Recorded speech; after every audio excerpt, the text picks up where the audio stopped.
Welcome to FMA Talk, the place of the never-ending intro video. I'm your host, Datu Tim. Here's my wonderful co-host. BG Ties here. Welcome. And there's the other guy, which we still don't know Wait, whether he's an FMA Talk guy or FMA Discussion. Or the part-time co-host. Which is part-time co-host. There we go. And we already got Grandmaster Harry Green saying hello from Sacramento. Phenomenal. Love having that West Coast swagger here on the show. Now, listen, I'm going to start right off with my rant because it was something you said the other day, and I don't want to derail what we're here to talk about, which is all about Dean. But FMA Talk is the Dean show. So, you made a comment the other day, and it ties into my rant. And so you made something the extent of, and I will paraphrase, but I'll let you expand on the comment, is that if you do not contribute, you really have no right to critique. Yeah, so it was something, in that regards. And basically what I meant by that was in regards to the situation, in that video I made upon my return, was really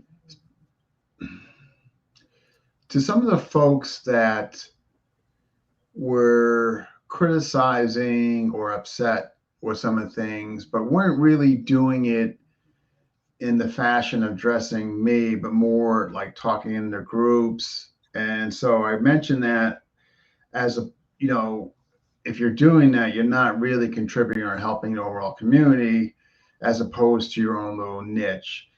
And so that was kind of what I meant by that. So it took on a couple different themes when I spoke on that. One, the theme of, are you contributing to an overall community, or are you just contributing to your little niche? Therefore, who are you basically to critique folks that are really trying to do stuff overall for the community, propagating the art, interviewing luminaries and bringing more exposure to all the above? Are you doing that, or you're in a little niche just talking about people? Now, mind you, if you're in a group that's not toxic and you're just, you're talking about, obviously that's fine. That goes without saying. I'm really talking about the folks, which some of them I know of, that have really in their groups have, they've talked about FMA discussion and this and that. And it's like, well, first of all, did any of you guys come to me directly to voice your concerns or complaints? So that it was kind of all in the nutshell as far as what I mentioned there. Yeah. So, I mean, and that's actually my rant today. So, if you guys don't realize this, I'm under a lot of scrutiny at times. I don't know if you've ever heard that. I've never, ever heard that. No. I'm a little on the controversial side, and I've got people making comments. And the way I look at it is the same thing. Like, if you haven't done this, what gives you the right to comment on this in that negative aspect with the venom, the toxicity? And, here's the other thing. Doing something once doesn't mean anything. If I, okay, well, who's, how are you? So to me, the big thing is contributing to the future, contributing to the community. So, Dean, you do a podcast. You do a regular podcast. How many episodes are you up to? Well, tomorrow night will be 437. Okay, 437 episodes. Amazing. Okay. So, that's huge. Okay.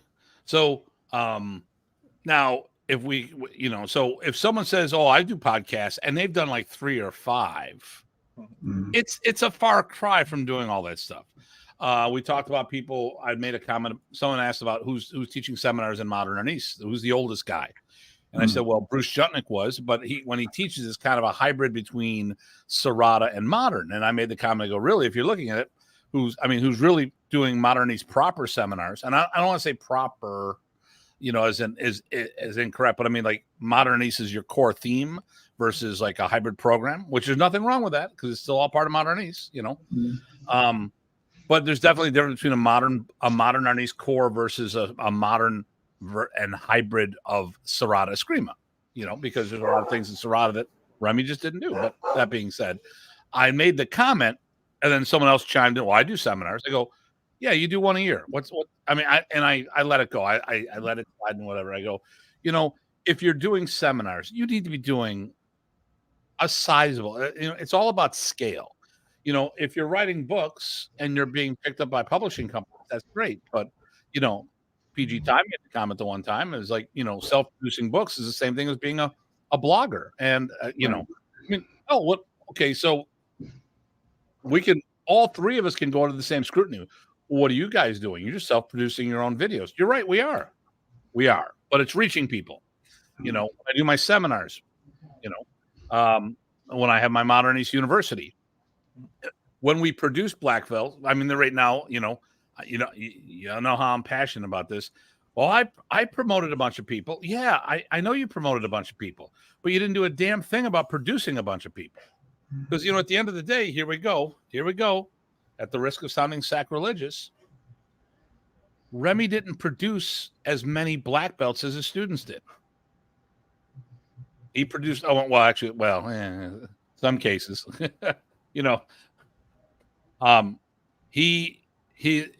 the students produced just as much, if not more, than Remy did. I mean, as a collective, not as individual. Obviously, he produced more, but I mean, we had to do the work. Remy taught me, and I had to teach my students. So if we had this huge Modern East following, he didn't teach every person. He taught he taught his instructors, and the instructors taught their students. So, there's a whole piece, in there. So, but that's my rant. If you're gonna make comments, make sure that it's not the pot calling the kettle black. Make sure that you can actually contribute. Oh, I would do it, but I just don't want to. Well, then, but you're not. So really, do you really have an opportunity to say things? I could teach a seminar, but you're not. There's a person right now that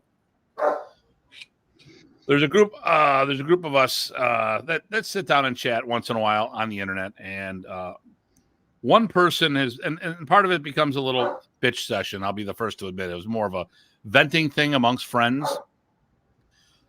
And unfortunately, one person keeps coming up, and this person is a friend of mine. I let things go. I try to the path of least resistance, but I look at what's going on, and for no reasons, a couple of guys are putting all this toxicity towards this person, and I'm like, yeah, this guy's putting on and hosting events. What are you doing? I mean, I was like, the one time they go, Tim, you went to the event. How was the Suckfest? I go, hey, it gave me a great opportunity to see people, good martial artists, and share information, learn some things, and be able to spread the art. And because someone hosted that, it gave me those opportunities. Mm-hmm. What have you done? All you've done is armchair quarterback and bitch about it, and as of late, when it comes down to it, and this is not a Modern East person when I'm saying this too. It's actually someone we all know, or a couple of people we all know. And, at the end of the day, it's like some of the things that you're doing were based on other people giving you opportunities. And that's what this guy's doing for others. You might not like his martial arts. You might not like his personality, but you can't just pile on the guy and ignore the fact of the contributions of what the person's doing. All right, so let me get this caught up here. So D-Man says hello from Ottawa. I don't know who this person is. That may have been. It may have been. I wonder why he does that sometimes. That does it sometimes when I do FMA discussion, like for whatever reason. I guess it depends on what. Yeah, who knows? Bill Anderson's greeting from the Island of Thieves. I'm assuming someone from the Philippines, but I could be wrong. Kurt says hello from Homer, Alaska. Another person, don't know whom that is. Maybe that's the same. Gabe mentioned me earlier, or messaged me. Oh, earlier. Gabe. Yeah. So here's Gabe Farino. Just talked to him today, actually. Yeah, and then he reached out to me. He was looking for a link and stuff. So, Ty's clone. Okay, yeah. Yeah, we don't know where Ty is. We just got this guy. Good evening, gentlemen. No clues who this is. Oh, here we go. Jeff Owens. How you doing, sir?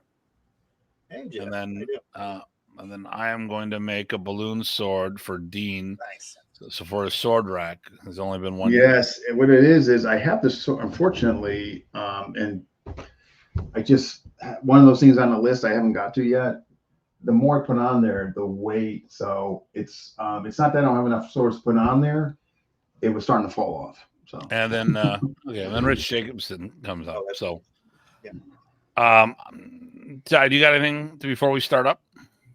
No, well, actually, about contributing and stuff. I think so. As you guys know, well, you did as well. We both went to places that were not just FMA events this weekend, and contributed there from our FMA point of view. And I thought I would just make the point that I think you got to get out there and do that outside your comfort zone, outside your own community.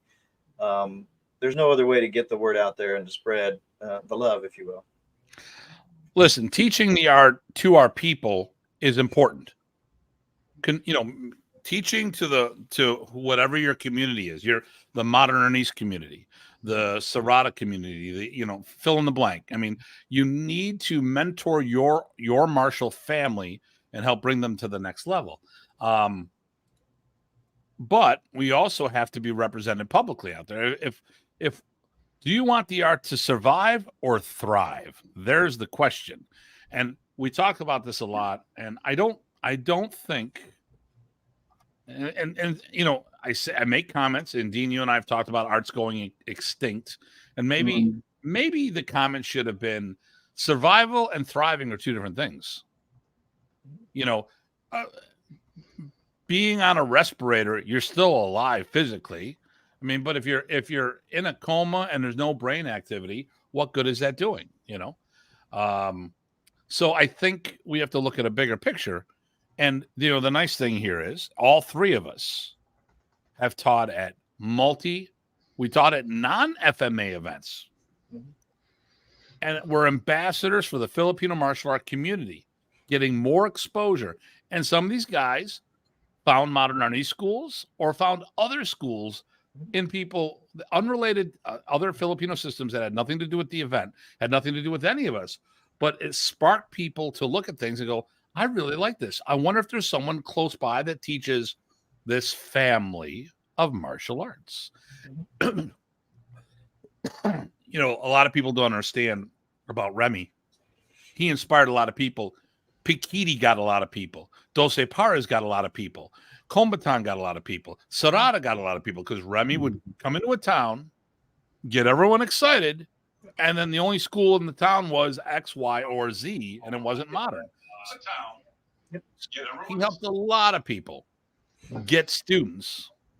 And we do the same thing.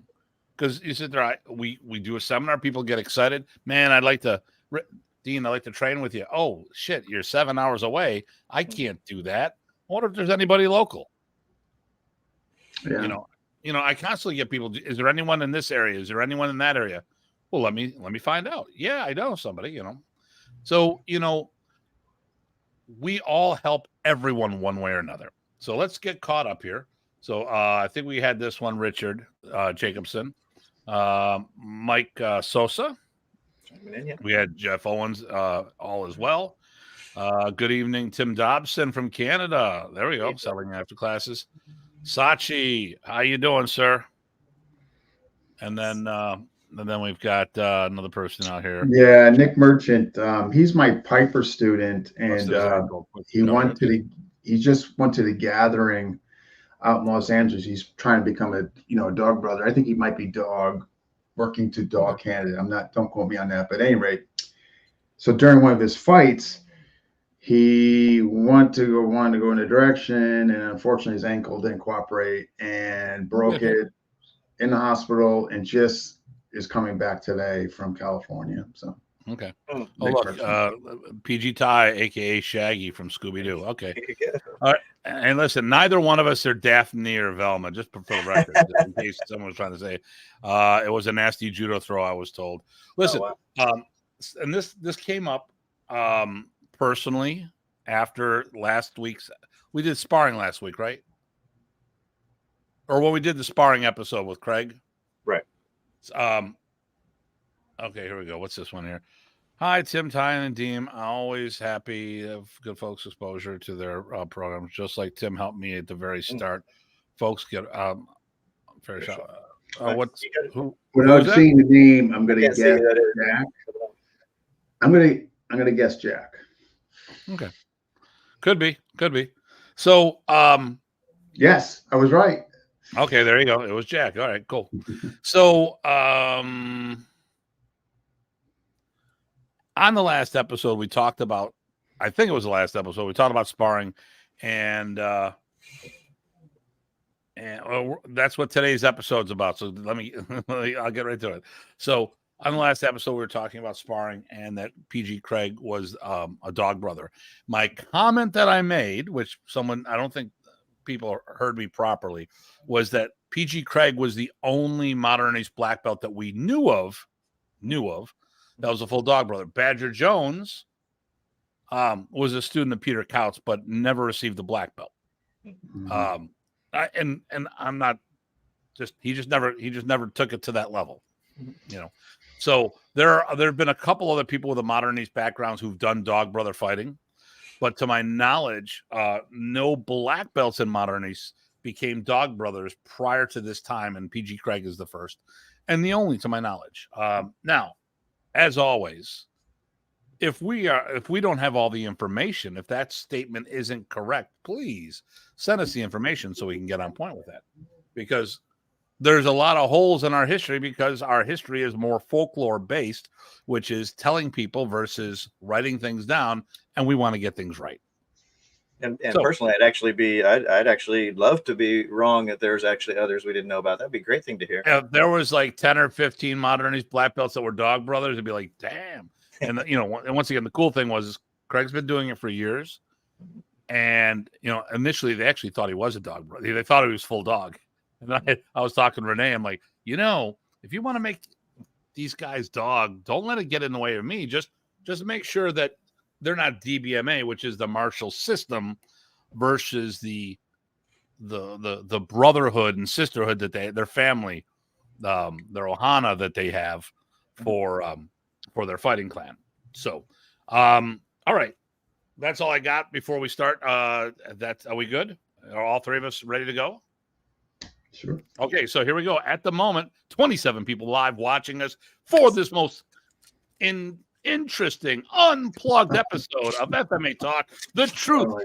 Why Dean Franco has disappeared, turned his back on the whole FMA community, told everyone to flip them all off, and now he's back because he's lonely and misses everybody. But seriously, Dean, and I know a lot of this stuff, but our viewers would like to hear some things.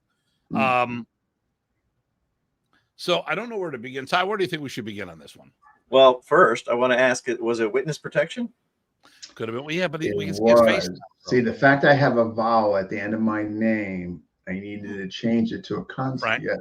So, there you go. From a vowel to a consonant. Yes. There we go. And the fact that I do have some relatives that used to, do some special activities. So how many cousins do you have named Nuncio? That's the real question. Too much. Okay. All right. So, Dean, you took off for a little while. It's public knowledge, but I want to get into it. And there might be things that I or Ty say in different words to say how maybe there's some support, solidarity, or maybe telling you that you're being a baby. Who knows? We don't know what's going to happen on this show because we just don't know. So, Dean, what led into taking a little hiatus?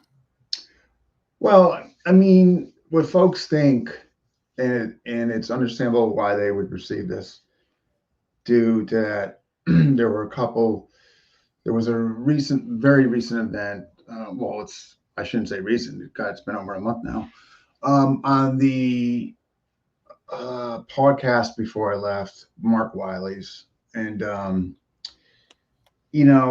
asked some questions, and he answered, and some of the folks in the community just weren't really happy with some of his answers. And I guess they weren't happy with me either. And perhaps those are questions I shouldn't have asked, or my contribution to supplement his answer.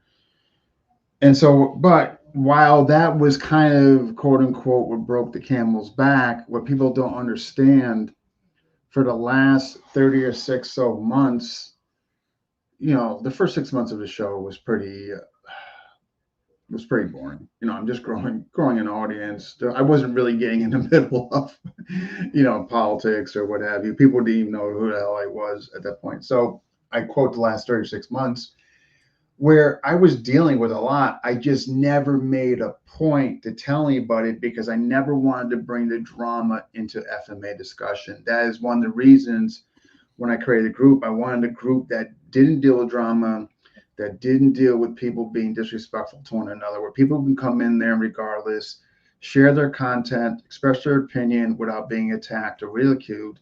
So I didn't want to add drama in that. So basically, I was been eating this stuff for 3 years. I mean, there was stuff with Kabbalists, stuff with modernists, stuff with hey, what he said was wrong on the show. I mean, I'm not saying this was every day, but I'm saying over the course of 36 months, it was starting to build and build. And finally, that show, what came out of it, it just triggered me to just basically just pull the plug. But, so that's kind of what led to me doing that. However, though, it was the best thing I have ever done and could have done. And there's an argument I should have done it sooner, because it really gave me time to really reflect and assess what I've been doing, who I've been doing it for. Do I want to keep doing it? Do I want to keep going with the current format, the frequency, etc.? And also, more importantly, people don't think, like during that time, people were thinking like I was sitting in a corner, blaming people or looking for fault. Hardly. Actually, the great thing about this time off was I was actually looking at myself in that, is there things I could have done better? Did I, is there areas I shouldn't have gone into during some of the episodes? If I do come back, how can I be better at this and not offend people in that? And so really it was a lot of self-reflection on like what I could do better in that. And, when I make the comment, like in some episodes, when I say like, hey, I don't claim to know, be the best at this or know everything. But that, that was kind of a very generic statement. And really what I meant by that was, where'd he go? Sometimes it happens, or he takes a break. Okay. No All worries. right. So should I just keep going? Yeah. Okay. So what that all fully entailed was that I've never had a group, led a group before that big, never dealt with moderators. So there are a lot of factors when I meant by that statement, like, hey, this is something I never did before, kind of trial by error, learning as I went along. But there were a lot of pieces in there learning as I went along, as things got bigger, and dealing with, like I said, dealing and interacting with moderators. Never had experience in that. Never had experience running a group 10,000 plus. Never had experience of like, in the beginning, it was people that I was interviewing were people I kind of knew just for the sake of getting my feet wet and just kind of getting acclimated in this. But as the show grew, there were times I was interviewing people that not only did I not know or never heard of, I had no idea what they were doing, in that. So but I know I kind of digressed there a bit, but really back to why I left. Things came to a headway, and I just was really bothered by what was happening behind the scenes in KI with regards to me. And there's more to that too as we get into, going to the source and all that. But I certainly don't want to jump ahead. So. Okay. Well, I mean, so would it be fair to say that, part of it was tired, part of it was perspective, but I think your main point there was that, hey, you weren't just sitting around moping or getting angry at people. You were actually taking this as an opportunity. No, absolutely not. No, matter of fact. And here's the thing too, not that I wanted this to happen, but the timing actually was was spot on. And I say that because coming up in September, I knew I was going to Hawaii to help Bert. And after Hawaii, I knew I was going to Canada to do the thing with Kevin Go. So there was so I knew for like half of September, I wasn't going to be really around and available. So it kind of went hand in hand. I'm like, when I pulled the plug, I'm like, this is as good as time as any. You're not going to be around September. Take this time off. And when you get back, you can reevaluate pending your time off and how you feel. So it really worked out really, really well. Definitely was not moping.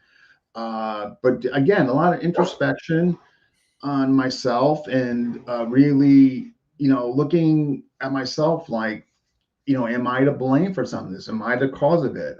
What can I do better to assure that this doesn't happen again? I wasn't sitting around and looking at people and blaming people. Hardly. It was just really the opposite. Okay, so first of all, I just don't walk away and leave the camera on. So when I leave, one of several things: either I'm using a washroom break, I might be getting food because I refuse to eat in front of the camera. Although, by all means, I plan on having water.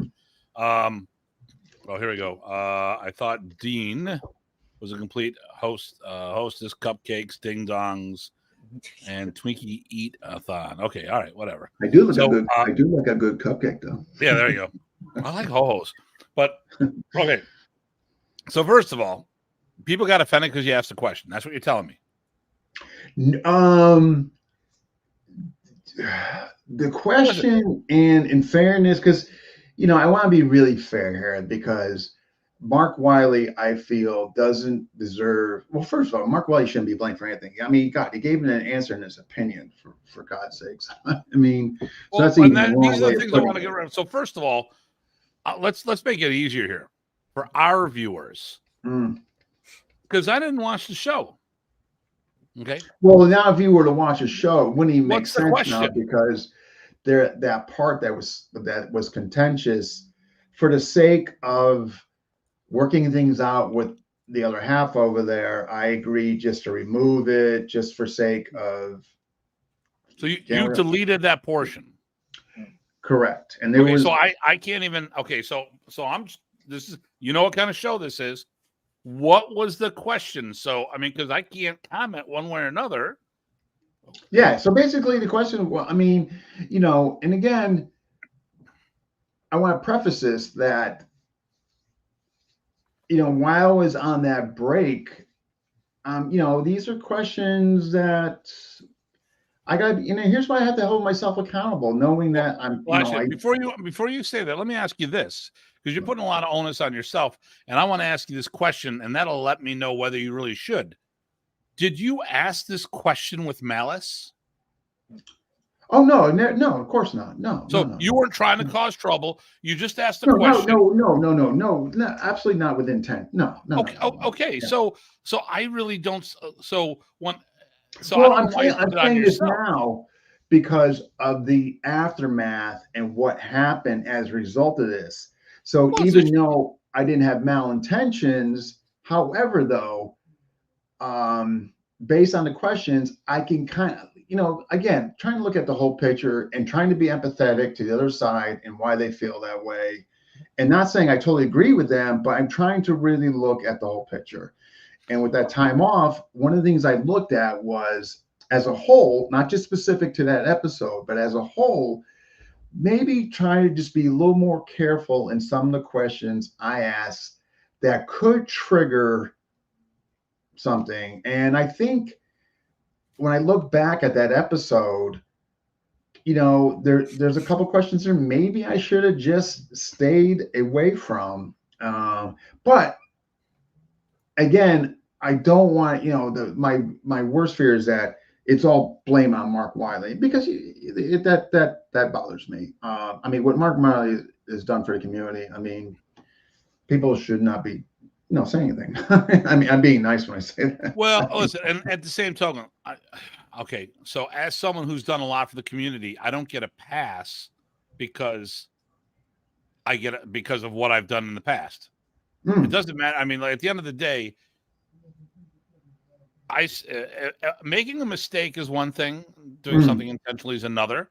I don't get out of jail card. And people usually what happened. Here's what I see is I was having a discussion of a whole bunch of people, and they made some comments, and they go, well, so and so, they're trash talk this one guy. Then we talk about another person, and the person about the same skill level, and I'm like, oh yeah, but no, he's a real nice person. Has done a bunch of things, helped people out. I'm like, yeah, but we're talking about skill and ability to teach. Mm. We're not talking about what they've done to help people out. There's two different things, So personally, I mean, and of course, I'm still go back to it. What was the damn question? Okay, so basically, I can't exact verbatim. However, so in general sense, basically what I asked Mark Wiley was, do you think there's anybody around today that is doing what Illustrissimo was really about in there, in that verbiage and all that? And Mark, GM Mark, said he didn't think so. So, and then I said, that's sad, not sad. That's a sad state of affairs. More or less, that's sad. I said that, wow, that's really sad that he felt that way. However, I didn't articulate that, and I probably should have. But at any rate, so well, first of all, that's Mark's opinion, and it could be construed. It could be asked. I mean, at the end of the day, if someone has a problem with what he said, it should have been, well, what do you mean by that? Oh, here's a key point. I just remembered, and this is very key, and this is what got partially lost in translation. When I asked that question, I said living, and I meant it, and I made a point to say that because obviously some of the folks that have passed, like GM Tony Dago, Ricketts, and all them, so those weren't included in the question because when I asked, current, current folks that so ask the question about modern East to us right now. So, guys, is there anybody living today that emulates everything about jam presses? No. Okay. Because there was only one Remy Praces. Ty, thoughts?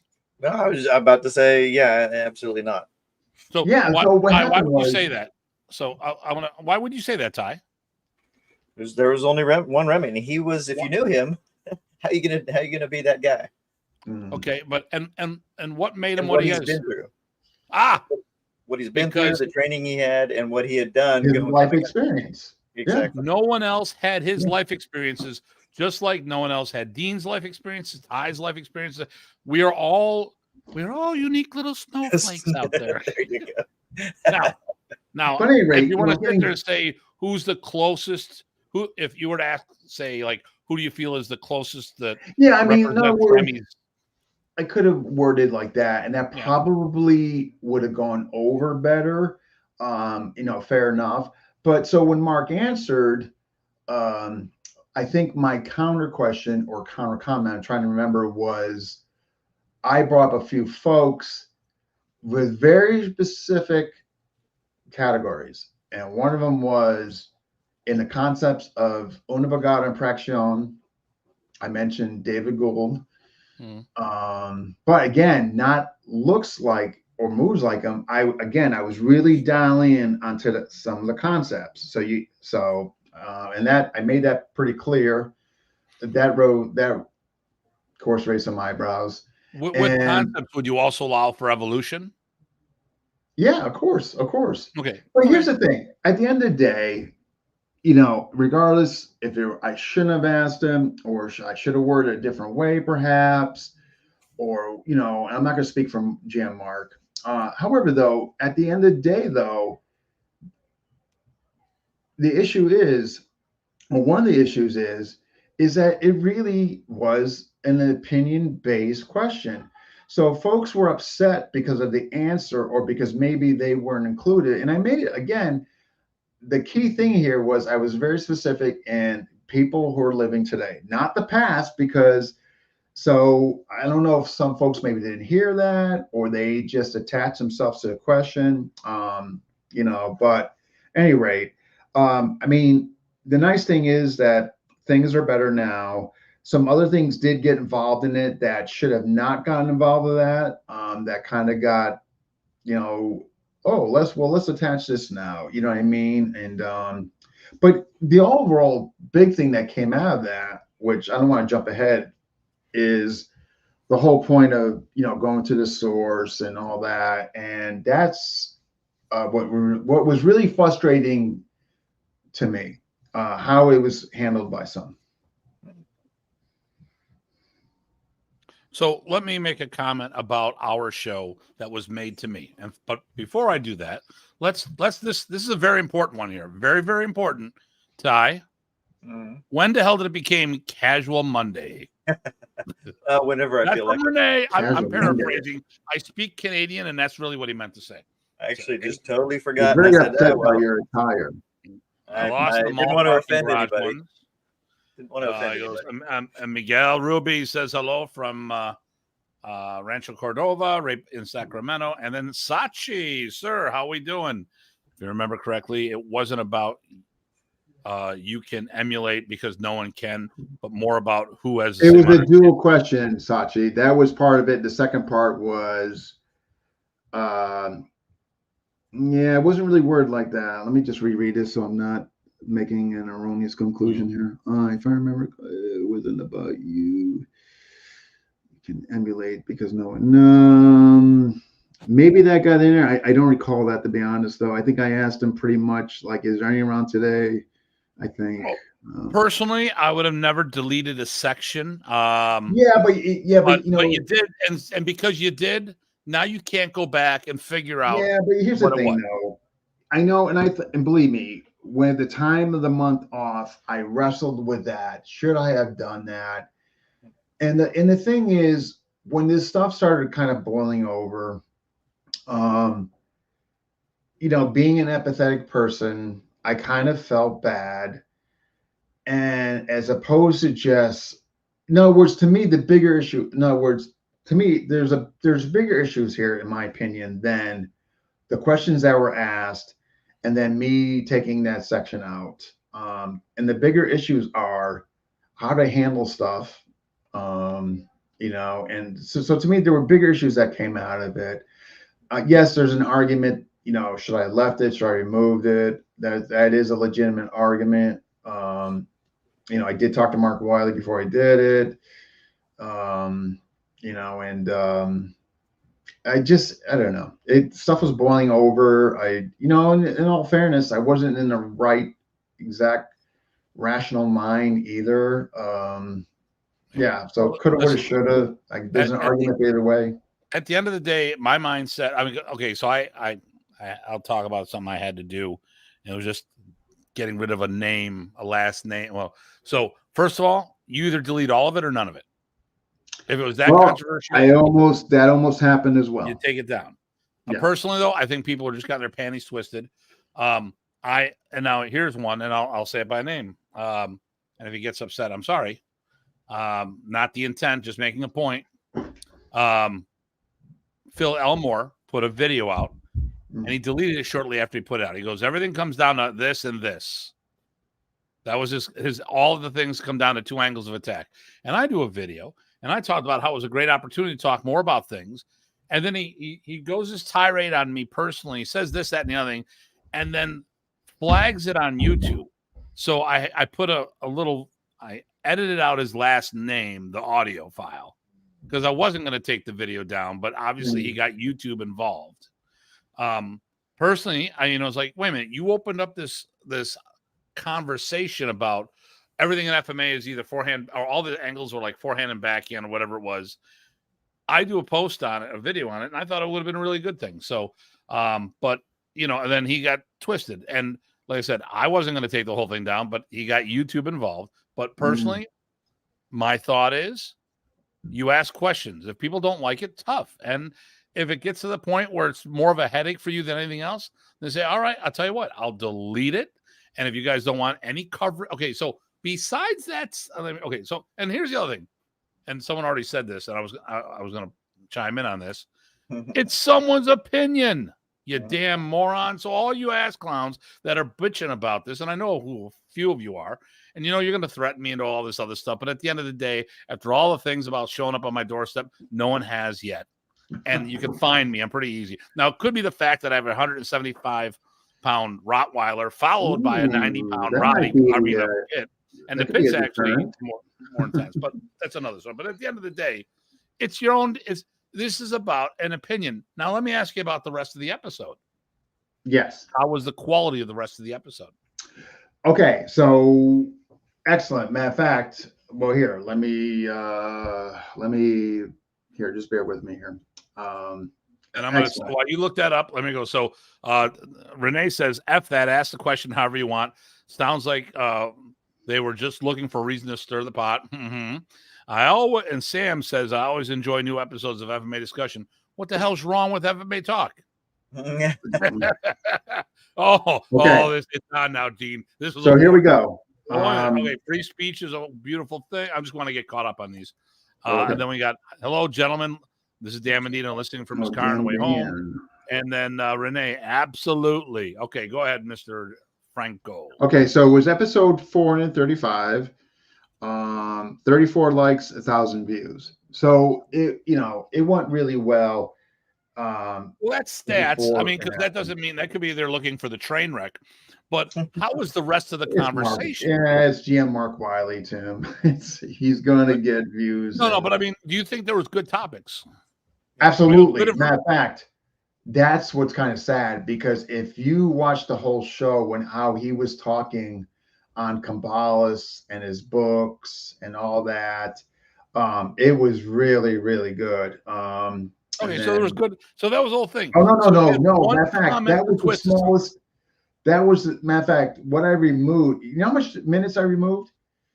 Basically, the dialogue I'm talking about that I removed was on or around about 2 to 3 minutes that I removed out of a close to.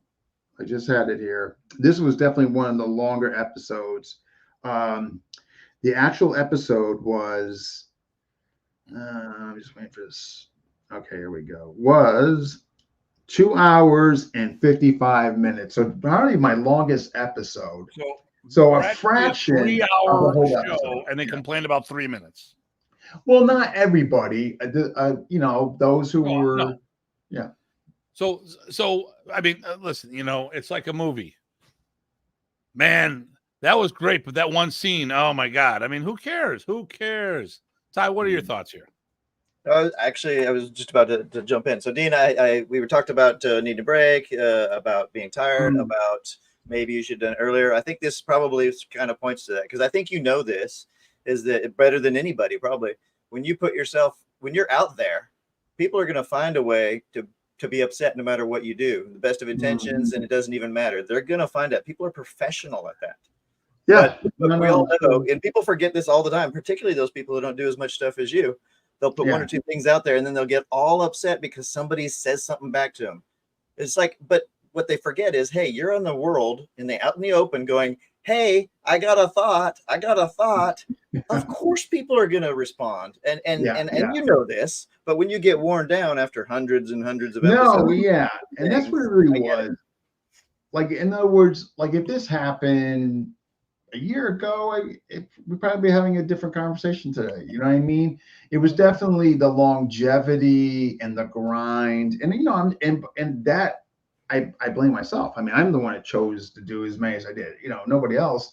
But much to your point, one of the things talking to Apollo that I have to work better on is, like, I have to accept that, regardless of my good intentions and the good I try to do, there are going to be people who are just going to try to just sabotage you, or it doesn't matter what you do, for whatever various reasons they choose to do it. And Burton said it the best. Burton was telling me, they go after the person with the ball, and right now you're carrying the ball. Yep. I like Burton. Remy would always say, the better you do, the louder the dogs will bark. So I consider it an honor that people complain so much about me. So, I guess that's a way of looking at it. I mean, it could be complimentary. Who the hell? I mean, here's the other thing. who the hell is doing this? Okay, so we have our show, which is nowhere near the same thing as yours. We're not trying to be you. We're being us. You know, this is like Porsche and Ferrari. It's not, you know, say that we're not trying to be the next thing. We're two different animals. You notice how I put us all in sports cars, by the way. But high-end ones. I mean, we could have said we're like Pintos and Priuses, but I mean that would no one would understand what a Pinto is. But the thing here is at the end of the day, you've done okay, and this is what I say: you don't get a pass, but you look at all the content and what you got a little comment they didn't like. You got a 3-hour show. And 5 minutes of it, they're upset. And you're telling me that that 5 minutes ruined the entire show? No, didn't ruin it. No. Definitely did no. not But that's what these guys are. Well, okay, I'm not talking about you, Dean. Yeah. I'm not talking to you. Yeah. Dean, we got your back on this one. You know, I'm talking about all these people. I'm trying to be nice here. No, I'm not. These ass clowns. That don't understand that you. I don't care if you say something wrong.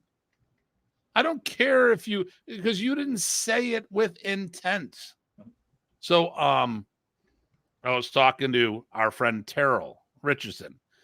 First time he went over to the Philippines, a woman over there that's part of Riddell's group called him the N-word, not understanding the context of it. So he educated her. He didn't get upset. He goes, whoa. You can't say that because if someone else hears that, they might not, go. I was teaching in Denmark. This child, maybe 10, 11 years old, comes, I'm walking by. He knows I'm speaking, he's American. He goes, oh, F.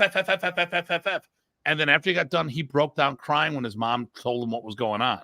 And I'm like, I wasn't offended. It was like the kid made a mistake. And you know what? Every now and then, we put our foot in our mouth, if that was even the case.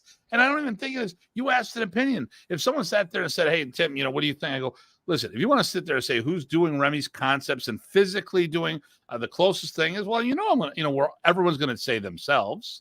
I'm going to say me, but I'm going to give you facts why. Who's Remy's top guy? Well, hey, in my opinion, but then again, I wouldn't fault anyone for saying that they are, because if you're going for a job interview, do you tell them you're the third best qualified person for the job?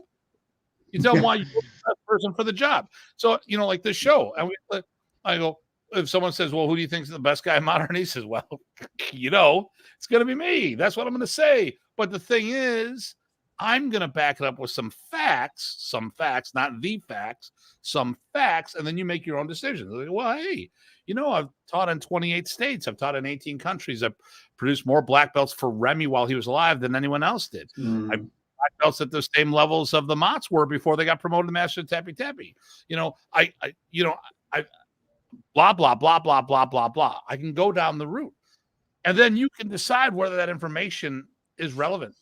But I mean, it's just words. So I'm gonna just caught up here, and then Mr. Ty is gonna take over. So let me see here. So Mr. Chris Chu says Dean's back. There you go. Chris. Hey, say hi to Dad for me. There we go. And then Dan says hello from Pennsylvania. And Dan the man. Kurt. What if I bring cookies? Well, what kind of cookies? It all depends on the kind of cookies. And say, hey, Dean has done so much to promote and bring things. I can relate to that. I can relate to that 100%. Oh, here we go. Pinto and Range Rover. Okay. There we go. And then I like episodes with Mark Wiley. Yeah. Yes. Of course. Okay. Renee likes episode number. What was that again? What are the 3 episodes? He likes 355, 404, and 350 and 436. 436. And for the record, I have to look right now. 436, 404, 355. Okay, just for the record, 436. Oh, by the way, guys. Renee, I gotta say, it's oh geez. He's with us in spirit. We're not sending him an invite. So I would found just them go out all here. sorts of bad types of things. Let me see here. I always like and then Dean's situation kind of reminds me of a person in a drag clown face makeup skit on being offended. Okay, all right. Okay, there we go. So, Ty. So you know what? I'm going to jump in that. I'm going to say this is how I used to introduce myself as far as people doing things. I was the second best in our school in badminton, ping pong, and thumps, if you ever played thumps. So sometimes you do introduce yourself as, as that. But there's nothing depending on that. There's, just being honest and facts. And plus, I wanted to give people their props. But that's it, right? Huh? What is that? I want to know what thumps is now. Thumps, where you you flick people's fists, right? And whoever taps out first loses. So you trade back and forth. Oh wow! I mean, like you go like this. Boom. Ow! There's my face. Oh, I hit my metal ring. That's why it hurt. I'm so strong. I just hurt myself. I turned one person's finger all white from the whole finger down for a few minutes. That's a new anyway, one. Okay. What state? Wait, Ty. What state was this in? This is in Malaysia. Okay. All right. Okay. Okay. So it's all totally fine. Okay. Well, there we go. It's but anyway, yeah. People's perspective. I wanted to keep going on the idea that somebody touched it in one of the comments too, right? When people get offended, they do that to themselves based on how they're reacting to whatever stimuli are out there, and it's their choice whether they realize it or not. They need to take responsibility. There's also there's also another aspect to this, and some of these people were people that I knew and I talked to. So I can tell you honestly, if these were people that I've never had any dialogue with, no relationship with whatsoever, I would have been probably like, go pound sand. I don't even know if you ever watched a show before this one, but these were people that, and still do have a relationship with all that. So it was a little more personal. Yeah. And I just felt like, hey, if this will smooth things over, if this will kind of bring peace by me removing this section, so be it. But again, though, if there was folks I didn't know that were just running, I wouldn't have taken the same protocol. So okay, I get it. Yeah. It's so different. You're talking to people that you knew who you were. They know who you are, and have had no problems with you in the past. Not that I'm aware of. Didn't give you the benefit of the doubt and just say that maybe it was just came out the wrong way or they heard it the wrong way. And that was discussed afterwards, and there was definitely some headway made on that. But the initial response was a lot of just, due to their love and loyalty to KI and instructors. So it struck a chord with some of them. So again, here's the thing. Because I knew some of these people, I was really trying to look at the whole picture and be empathetic to their feelings and what was bothering them, as opposed to having this rigid attitude if I didn't know them. So, and I just, I said, look, if this is going to make. Well, I guess what I was trying to say is it goes both ways, right? So for you trying to say, hey, what could I do better? And is thinking about them. I think it needs to go both directions. So if they know you, right, they should try to figure out, hey, did he mean what was going on there? Let's have the discussion and make sure. I really do think it needs to go both ways, right? Yeah, so when there's no bad intent, somebody getting upset is on them. If there's some bad intent, then there's some more discussion you can have. But with you bringing up the fact that there's friends and acquaintances that you value opinions and skills and things like that, they should be doing the same thing with you. Yeah, I mean, and this is where it leads into, to me, and again, to reiterate, the greater issues that came out of this. And one is just like how to handle things of this nature or similar nature, where instead of going, to a bunch of other people, like just not going to the source. And to me, that's what really bothered me out of this whole thing. And that's kind of why when I made my return and I did that podcast where I was kind of really stressing, going to the source, for problem resolve or attempt to solve, like in there. And I'm a little more upset at that because I thought things could have been handled better. And I mean, now things are fine. You know what I mean? So I don't want to be a dead horse in the ground. Sure. But my message as far as future tense is for folks is, really just try to go to this source. Absolutely. No, I mean, just one of the reasons I'm probably being a little more vocal about this, I get some of the same things for probably reasons you can understand. But I've said the same things to people too. So when I just don't get it. It's like, and the thing is, I used to be kind of concerned what I used to say publicly because I didn't want to come across a way, or I didn't want to come across as antagonistic or provocative. But what really changed for me when I came back is a couple things. Besides the enlightenment and looking at myself, what I could do better and that, but the aspect of alignment was, I'm not going to be the doormat in Caught in the Middle anymore, especially for those who are doing what they do and don't really do any good for the whole community. Their own little niche, fine, but they're, the ones those few that were complaining. And the whole thing with like resolve, like this whole mentality where people think it's okay, where you get in these groups and you talk about people and that, and I mean, we all, and I don't mean, if you're talking about somebody in a group and it's not bad, okay, I'm really talking about where you are really putting down somebody or their platform or their product, what you're doing, and you're in this group mentality, but none of you are going to the person. And I know for a fact that's occurring with me because I've heard about it. And so my message that night was really about those things, like go to the person and stop this like group mentality. Matter of fact, I'm gonna fess up here. I was in this group and we were talking to some of my students and they started talking about this guy and all that. And I freaking had to catch myself. And I'm like, wait a minute, man, you're freaking doing what you abhor. And I deleted the group. I squashed it just because I need to hold myself accountable to this stuff too. And that. And so I'm not, so I don't want to be hypocritical here, but I caught myself in that hypocritical moment. I'm like, whoa, what are you doing here? You're doing what you dislike so much. And so I just wish, hopefully if folks can get just that message, and it really worked out well with a couple of people I've spoken to already. So if folks get something out of that, great.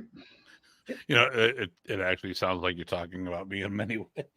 Go to the source. See, that I can relate to that so much, and I know Ty has run some interference for me because people said, was Tim talking about me? And Ty was the PC going, well, you would know if Tim was talking about you or someone you cared about. I go, listen, if Tim was going to say something, I would call out their damn name. I've done it so many times on this show. I don't know why they would think I would go with innuendos. Yeah, okay. Let me do. You're catching up. Here.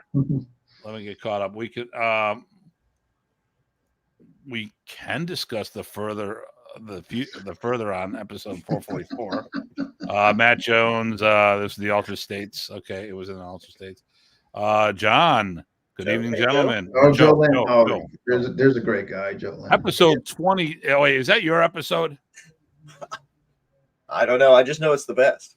That's okay. All right. And then where did the bottles go? Listen, hold on. They're still there. Where did the bottles go? There's okay. A couple. We're remodeling the studio. I'm going to take Dean out for a minute and Ty out for a moment. See, we're working on the new studio. The guys can hear me, but I'm working on the new studio. So, and yes, I do have a gas pump because you never know when I'm going to run out of gas. So, It's high octane, baby. That's when they did lead. But 110. yeah, there you go. Craig Mason, how you doing, gentlemen? He's not talking to any three of us, obviously. No, he's He'll talking be down in about Buffalo this weekend. That'll be good. So, well, okay. So I'm down with your message because at the end of the day, you know, if there's a problem, see, and listen, and I get it. I have no problem. Okay, like I said, I'm in a group right now that there's a lot of time that we vent, and if that's what it's about, to get it off our chest so we don't say things publicly, that's okay. Then it's therapeutical. But here's the problem. So let me see if I got this right. Were these okay? I'm not going to fault these guys for talking shit amongst themselves, but were they getting the information out to the public? I don't know to the extent of that. I don't want to play a guessing game. I know it was starting to get some traction. I made a concerted effort when I was away. I am not going to deal with this. I'm not going to deal with this. And so I chose, for the most part, I chose that. But I think, there were other people getting involved. I can't honestly say to the extent, and I don't want to play a guessing game in that. I could definitely say though, things are better. There's one person I'm going to reach out who kind of made a post when I was off Facebook. And I guess I was included in that, even though he didn't name me. And I think I'm just going to send him a friendly message. Hey, if there's something you have an issue with me, I'm all ears. Please let me know.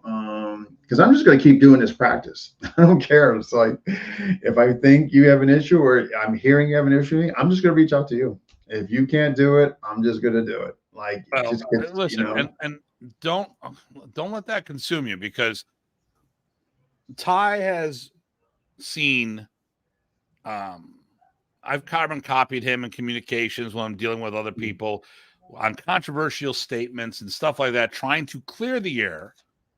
And it got Ty upset because of the venom that was going on when all I was trying to do was ask a question and fix a problem.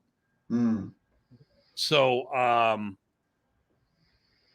and I'm a firm believer that context and intent matters, both of those. And I've tried and I hear these things. Oh, Tim did this, Tim did that, Tim did something. What did Tim do? And they'll tell Ty this all the time. Tim did all these things, but no one will tell you what it is. And then they'll say, oh, well, I can tell you, but I don't want to talk yet. Well, that's bullshit. They just mention it so you'd ask them about it, because if they didn't want to talk about it, okay, listen, it's no secret that Bram, Frank, and I don't get along. Okay. We've been in multiple events together and we've been very cordial. And his students have come up to me and we've talked this, that, and the other thing. And I had other Brian Zawolinsky, another person. We were at a defense lab thing, and the guys they're all in black and green, and we've got our Red Bulls. They come up, hey, where are you going? Blah, blah, blah, blah. Oh, you do monitors? Oh, I studied for Brian Zawolinsky. You know what I said about Brian? I know Brian. We were classmates underneath Remy together. That's it. Yeah, I don't drag that shit in there. No. And so I try to clear the air. But some people don't give a shit. They're just gonna they're gonna believe whatever they want. And I'm seeing it right now, still more. And listen, Dean, you shouldn't sweat it, because if you sit there and they say, well, I'm gonna try to talk about it, I go, you throw a letter out their way, you throw one over the bow, trying to, hey, listen, is there something that we need to talk about? And if they say no, well, then it's over and done with. Yeah, they say no. But here's the thing too, each person's DNA is different. And I've always been somebody that always believes in try to make an attempt to resolve, if you can, outside of somebody, murder, rape, armed robbery, personal property destruction, doing something to your family, assault and battery. In other words, anything that kind of, and their excessive money, but anything outside of that, to me, like, things should be able to be repairable outside of those examples I gave, and so, but I'm not saying everybody should have, everybody should feel how I feel about that. I'm just saying what works for me and how I try to go about and do. So if I know somebody's upset with me, they don't go to me, I find it very just I can't wrap my head around it because, okay, you have an issue with me, but you're not going to me, but you're going over there, you're going over there, and you're going over there. Like, I really have a tough time with that when you could just go to me and there, you know. Don't let it obsess you, because I've done the same kind of thing, and some people just either they listen. And I want to tell you this right here's my this is my vibe, my opinion, and I don't care if people think I'm wrong, because I'm not going to live in a world where I can't express myself. You know, if people don't like what I say, turn. Oh, and that okay. I go. Oh yeah. Okay. So there's another thing I was going to say. We went a side direction. I go. But at the end of the day, people, you know, actually, I lost it because the other thing, someone's other comment brought this up. First of all, back into the show. I lost both tracks of thoughts. God damn it. I had two really good things to say, but oh no. You know, so like when people don't like the show, I was talking to Renee Tungsten. He goes, Tim, I watched your show. I don't agree with everything you say. Okay. But it's your show. And if I don't like it, I can turn it off. That's true. I mean, right. You know, nobody's compelling you to watch it and all that. And you know, that's, I mean, again, there's multiple aspects to this that came out of this. And again, I'm actually really glad in other words, sometimes there's good that comes out of the bad. And the good that came out of this was not only did I get time off, but it really got to kind of find myself. And I know that might sound vague for face value, but what I mean by that is I really got to, because in other words, these past 3 years, man, just grinding it out, grinding, and kind of missing things around me, you know, easily. And so that month gave a lot of clarity in so many ways where it was, and this is why I'm not mad. That's why I came back like so, because there were just so many benefits that came out of it. And so I'm not mad. I'm not disgruntled. I don't have anything against anybody of these people. I just wish they would come to me. And matter of fact, on the show, in closing, when I went live, I was telling folks, look, if any of you folks do, I would implore of you to come to me. And I was really hoping somebody would, but up to this point, nobody has regarding, you know, that episode or anything else, you know, for that matter. But I guess there's still time. But, you know, the other thing I want to stress too is, you know, even if you do go to that person and you don't get the resolve you wanted, or, you know, they're kind of just not really accepting, you know, what you would like to say to them, or meeting you halfway, or whatever the situation may be. But at least you can look in the mirror and you said you tried. Yep. If anything else, you know. Listen, and both people should be able to do that. Yep, absolutely. Yeah. Here's what you got to think about. First of all, if someone says something, they own that moment. Mm-hmm. If I say something that ticks somebody off, that's me. That's all on me. If you stew on it for years, all the rest of that time, I only own a fraction. You own the rest of that.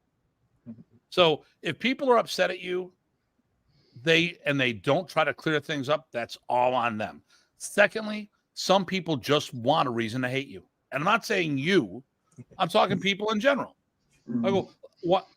Okay, I really don't want to turn this in about me, because it's not about me. I mean, it is my show, but I mean, I go, what do you think one of the reasons why a lot of people don't like me in Modern Ernie's? Well, actually, no. Let me flip this around. Dean, you've seen me at how many events that I get along with everybody in the room? Correct. But in Modern Ernie's, that doesn't happen. Now, we've seen that in all arts, karate, taekwondo, whatever. That's going to be, when people sit there, well, you know, there's politics in Modern Ernie's. There's politics in every system out there. But if if I am the Antichrist, how come I am welcome all these places? So why do you think a reason why people might have a problem with me? I think a lot of it is like, because I thought of, it's funny you bring this up because, it's one of the things I was thinking about during that month off is like, okay, well, how are some of these people perceiving me? And I'm going to get to you. I'm not selling your question here. And in some of the conclusions I came to were misunderstandings, not really knowing me, and I hate to say this, some people they're just jealous. They're just jealous. I hate to say that, like I wanted to say to myself, because I don't think anybody should be jealous of me or anybody, but okay, maybe they don't understand me, maybe that, but I hate to say it. Some people, they're just like Paulo. There are people that are extremely jealous of Paulo. And that can be done. I don't want to say jealousy is a bad. Okay, so there was a guy. I don't hear much from Jerome Teague. Jerome Teague. Jerome Teague, I know that name. Okay. Yeah, he's like in the Tennessees or whatever. He ended up he ended up teaching in Greece, and I saw Jerome and I'm like, Jerome's teaching in Greece. Man, I wish that was me. Good for him. But I was jealous because I've never taught in Greece, and I would love to teach. I want to go to Greece. Working on that, hopefully. But the thing here is, and you know what? Look at Dean. I mean, not Dean. Look at Paulo. Paulo's doing seminars, getting things, and he hasn't done the same type of work I've done. It's different. I mean, right. There could be an argument for anybody in our community that but I'm not going to fault him because he did the social media work needed to get out there. I've seen people who are Marshall. I'm not saying him, but there's people that are friends of mine. We're talking and they're going, this guy, that guy, I don't. What's their big thing? I go, the big thing is they got off their butts and did it. Right. And it's easier for someone to come up with an excuse or tear someone down than build themselves up. If people are jealous of you, Dean. Okay. I had this idea a long time ago. The technology wasn't there. And the work to do a YouTube channel like this, they have to record things and then edit it and upload. Ty and I do we haven't done videos recently, but pre-recorded videos are a pain in the ass. With this technology, I'm like, and then I watched yours. I started talking to you. I started talking to Paulo, and then they told me about StreamYard. I'm like, dude, I want to do this for Modern East. This is good. And it's just revisiting an old thing. And even if it was let's say it was a carbon copy, you know what? Right. I got off my ass and did something versus other people going, I want what Dean has. He's an asshole. I'm going to tear him down, as opposed to doing the work, but because I can't or don't want to do it. And then they're going to have a bad feeling towards you because you did do the work, you got it done, and you wanted to do it. And I'm like, and that's really what this boils down to. I think, I think that unfortunately is part of it. Yeah. Not that I hold myself an AI pedestal or anything special. I came up with an idea. There was a void in the community. Nobody was coming to FMA. I just chose to step into that place and do it. Anybody could have done it. You know what I mean? Okay, let's get caught up here. So George from across the pond. Love the pictures in the back. Yeah. Yep. Because he's from England. Or no, George, you're from Jersey, aren't you? And Brian says hello, Kanata. Brian. Hey guys. Bill Anderson. Kaka stirs will always be there, stirring the crap pot. Okay, here we go. I'm only one interested in Ty doing a sem. Am I the only one? So that's it. I don't know. You got to get people on this stumps thing. So you've heard it first here. FMA Talk, which will get 30% of the residuals, will be sponsoring a tour. Thump-O-Matic with Ty doing his thumping. Ty botting. PG Thumper. And what is I called weak sauce? Okay, there we go. And then Bill Anderson, held back in the early days, Yahoo groups. Tim and I had a few heated discussions. No, actually, I don't think it was Yahoo group. It was when I had FMA Talk, the discussion board. Right. And that was back then. Yeah. Yeah. And that was because that was like, so here's a guy. We busted each other's chops, whippy ding dong. We're talking and friendly. It's all good. And that's because we didn't know netiquette and that, because you know what? We matured. We freaking matured. Some people are cowards. Yep. Brian says, you found your center again, Dean. Very good. Bill Anderson. To Dean, you can't please everyone. Just keep doing what you're doing. Yep. And let's, before we go on any more on this, I would never think myself, well, you got to be true to yourself on this. Okay. If you think you're doing the right thing, screw all the ass clowns that get upset that have their own, I mean, at the end of the day, who are these guys? What are they doing? What have they done? Do they know your intent? And because of one silly little question, and the rest of the interview was good, right? Mm. Now, I will say for the comments and the feedback. Yeah. I'm going to say one thing about Mark Wiley. This could be negative. This is an observation others have made. I'm dyslexic, so I don't do much reading of his books. I have them. I have read very little, but I've always been told that he gets a lot of information, but he doesn't vet his sources properly. That's the worst I've ever heard. I've never heard that he wrote it in his. I haven't heard that one yet. Well, specifically, it was because of the Blintwalk thing, because Munung Ted, who used to teach for Anshan, looked at the book. I'm like, who the hell are these guys? I've never heard of them. And here's a guy that was supposed to inherit the system from Anshan. And I don't think Ted was in the book, which, of course, it'd be like, not having Bobby in the book or someone, or not have Anshan in the book about Blintwalk. So there are politics wherever there are people. Yes, there are.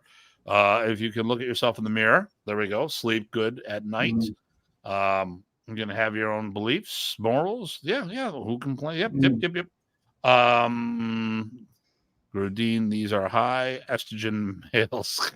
Oh my God. I got to find who. Did I read that right? Estrogen males? You did. I'm just trying to find who. Jealous and wine. Okay. Is that? Remember, I am just reading what's on the screen. Yeah, I'm trying to find out where that came from. I'm not. FMA thumps. That'll be a new hashtag. There you go. And then Joseph Doris, question for Dean. What is it that you were trying to do? Develop, understand, expand knowledge, and share information? If so, great stuff. Why let the negative ruin it for all those benefiting from your efforts? And this is what we've been talking about the whole time. Yeah, to answer the question. Yeah. I am nice to everyone. Like that. That he likes. And then Bill, if people who are wine still complaining, ask them if they choose with their wine. But the world's smallest violin. Doris got it. Mr. Doris got it right there. Listen. What was your intent? Okay. And with all the things, you and I have talked about this off the air. Look at that. Agreed, Joe. Look at that. Mr. Owen says agreed, so we know it's a good one. So listen, we've talked about this a whole bunch of times. Okay. It is unrealistic for anyone to expect you to know who's whom, all the stuff in the zoo, and all the little different things. You've given a lens for people to make or break themselves, and a bunch have done that. Okay. And then because someone didn't like the answer, the answer was in your opinion, right? I mean, okay, maybe not have said that word, but really. Well, I think I worded it like, something to the effect of, who do you think living today? Who do you think? I mean, it was definitely meant his opinion. Yeah, I mean, yeah. So who do you think? Okay, so at the end of the day, and then I'm going to say there, listen, Mark Wiley is not gospel. His word is not gospel. None of our word is gospel, except when it comes to me and modern Ernest. But besides that, and PG time. So, but the thing here is, it was just a goddamn opinion, and if they don't like it, so because you could ask someone else the same question, and they may come up with a whole. Okay, so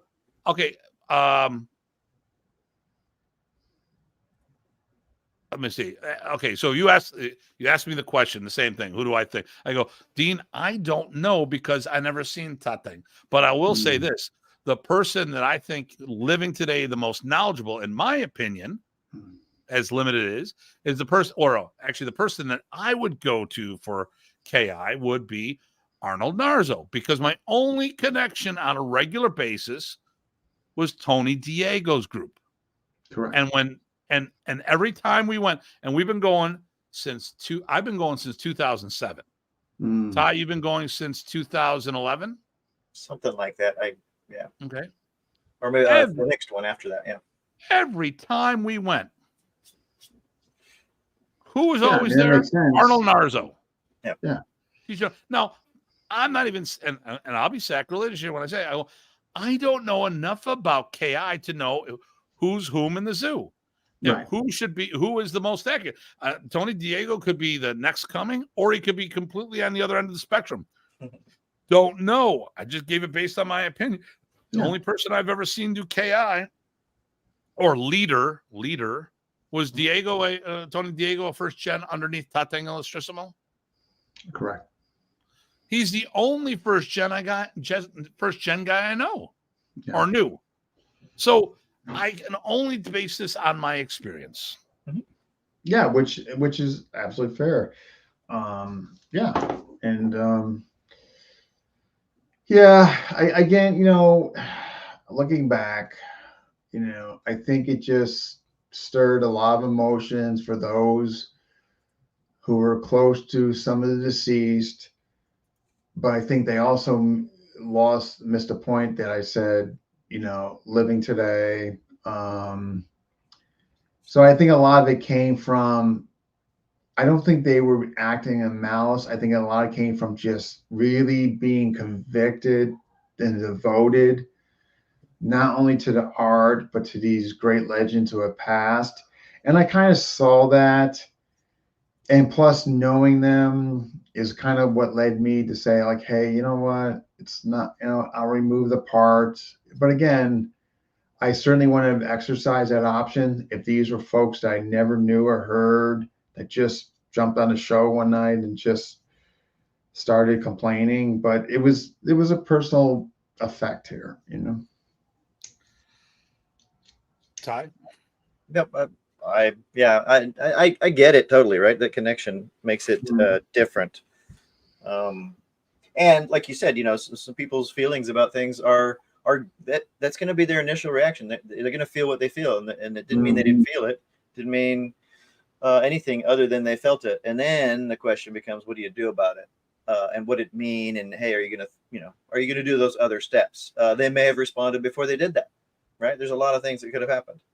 Yeah, I mean, there was certainly a lot of exchanges, and there were frustrations, but again, I'm happy. I mean, as far as I know, things have settled and all that, unless there's something I'm not aware of that's going on behind the scenes. But speaking in present day, it sounds like things have settled down and are fine and better as far as status quo. So, obviously I can live with that and fine with that.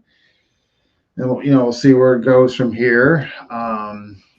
But yeah. But again, to piggyback off what I mentioned before, I think I needed, I hate to say this, but it's like, I think I needed something like this to happen for me to take the exit. In other words, like when I was off for that month, I'm thinking like, okay, would I have like ever stopped or taken a break? Or when would I, because I always said to myself, I will stop doing the show when nobody's interested anymore, or just becomes just so toxic, and so I think it had to take something like this to kind of force me to pull the plug for a while. So again, there's absolutely some really good quality stuff that came out of this break, Okay. So let me get caught up here. A few more things. So Tim is a nice guy to everybody. Cough, cough, gag, ha ha ha ha. Okay.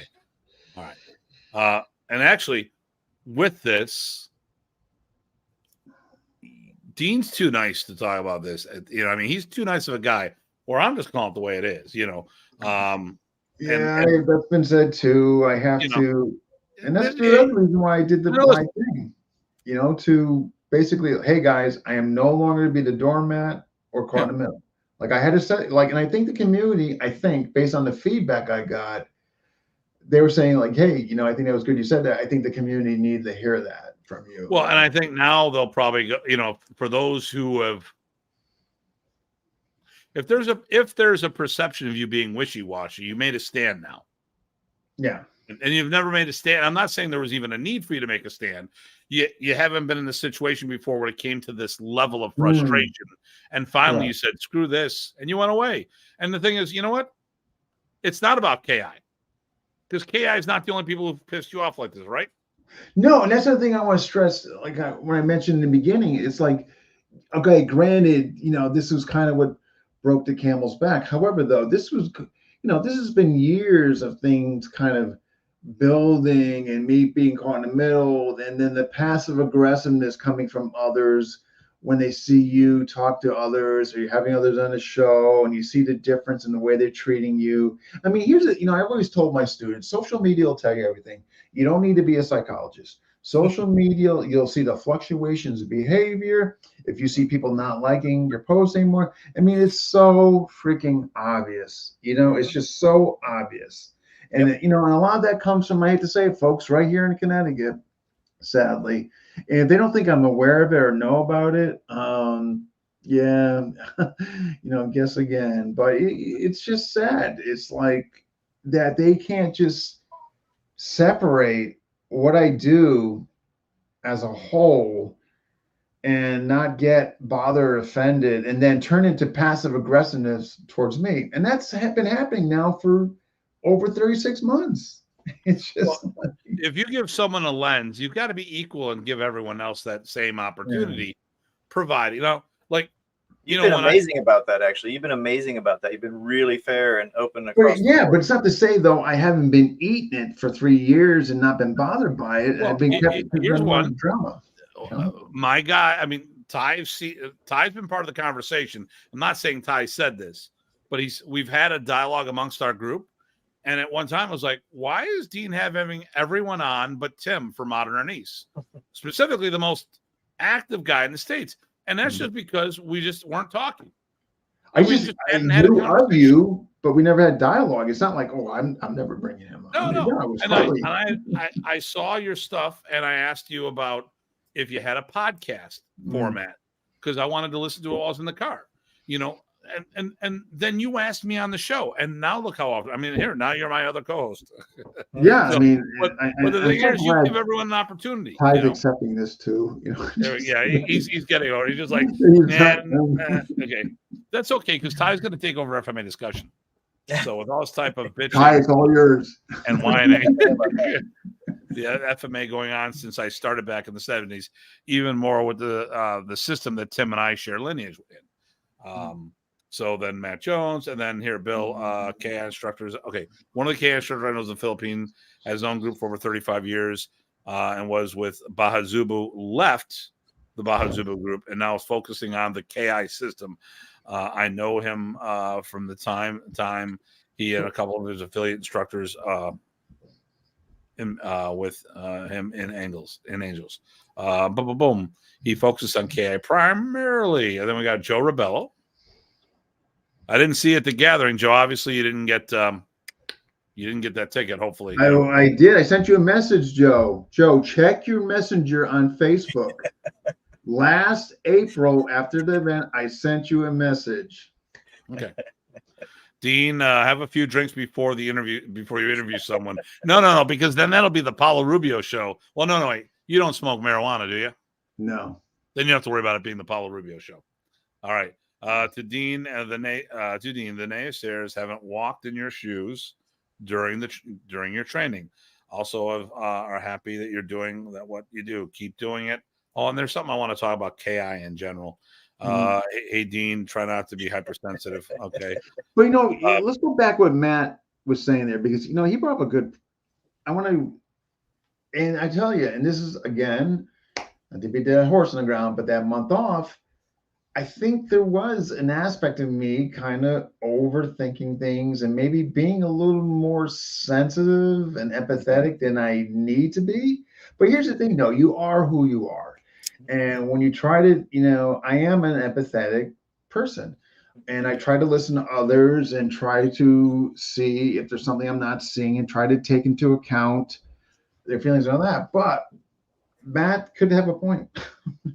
Well, I still think that you're, being a little tired. You're probably, if there's a nerve is raw or if it's already been rubbed a billion times, is that hypersensitivity or is that just overstimulation? That's a good point. And right. And just 3 years just being caught in the middle and this and that. Yeah. I guess, maybe a little, both. Could be both. Yeah. Okay. So you and I have talked about this a whole bunch of times. And we've also talked about at the events. I even said this to your wife. Thank you for letting us have Dean. Because you're taking. Here's what people keep forgetting. I've had this on the internet wars that were on the internet. Martial talk wars back in the day. Did a camp and people were bitching about something. They go, "Well, camp's over. You can talk." And Janice actually chimed in on it and go, he's going to spend some time with me. He's been doing a camp all weekend. They're like, fair enough. And then it ended with that because she just dropped the hammer. No one messes with Janice. But the fact of the matter here is, one, you're donating your time. You're not getting paid. You're not, and the minuscule money that comes up because the other thing people were making accusations that you're stealing money, which is bullshit. Not stealing money. The was that the money that the channel made, I wasn't giving to charity. Matter of fact, I'm not going to say that would be stealing. I mean, if you're I was keeping it for myself. Right. Yeah. So you're frauding, which is disgusting. So and it's like, hey, those in glass houses, usually those who are the ones saying that are the ones that would have done it themselves if they hadn't already done it. And did it start happening after 355?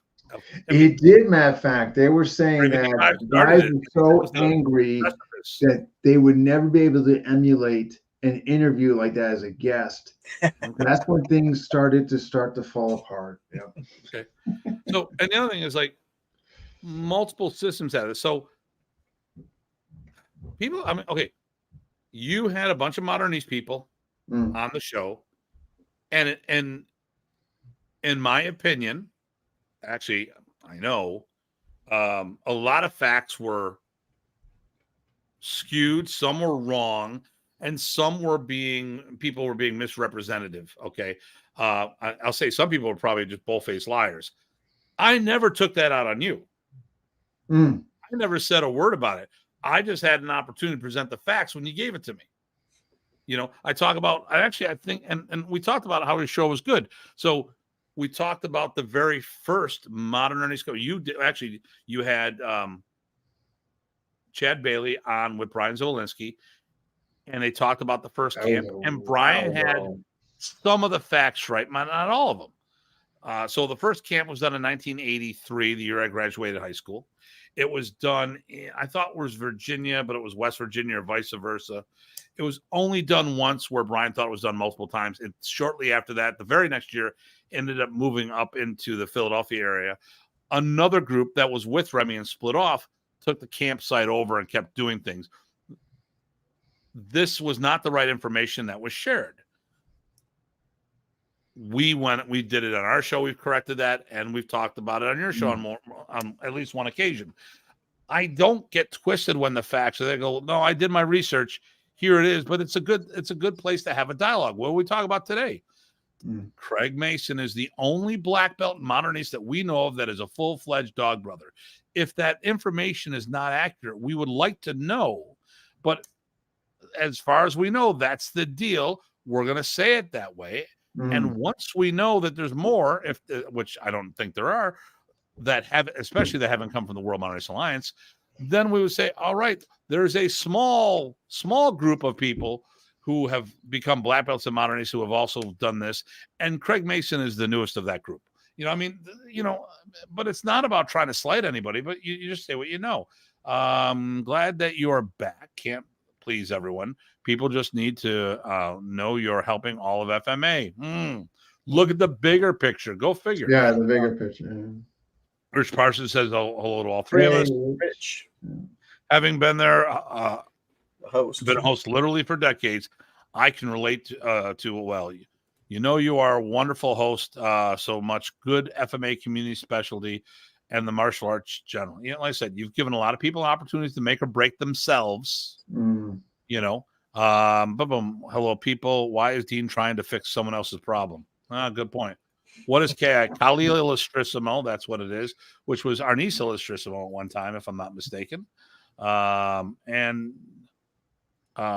To argue with Tim, no, you don't have to give everyone an opportunity on their program. There we go. Did I say no, we don't have to? I don't know if I said that you have to give everybody. You choose. The show is whoever Dean chooses. You give people opportunity to be on there. I don't think you said everybody. Yeah. You don't have to give everyone an opportunity. Okay. The Dean shows is mentioned and tried to contact. Again, my apologies for not seeing the message. We would have a great time. Okay. Yeah, please check the message. I sent it.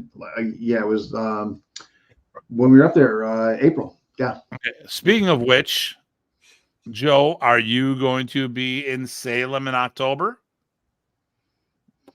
The three of us will be there, right? You get your hotel yet, Dean? I did. $190. We're rooming together, evidently. Right. More hostage tape. I got my earplugs. Okay. Hey guys, the only legal way to launder money is to put it in the washing machine and to dry. Well, it's only illegal if you get caught, but that's another story. But Dean can talk about. Well, Dean can't talk about that. He's in WITSAT.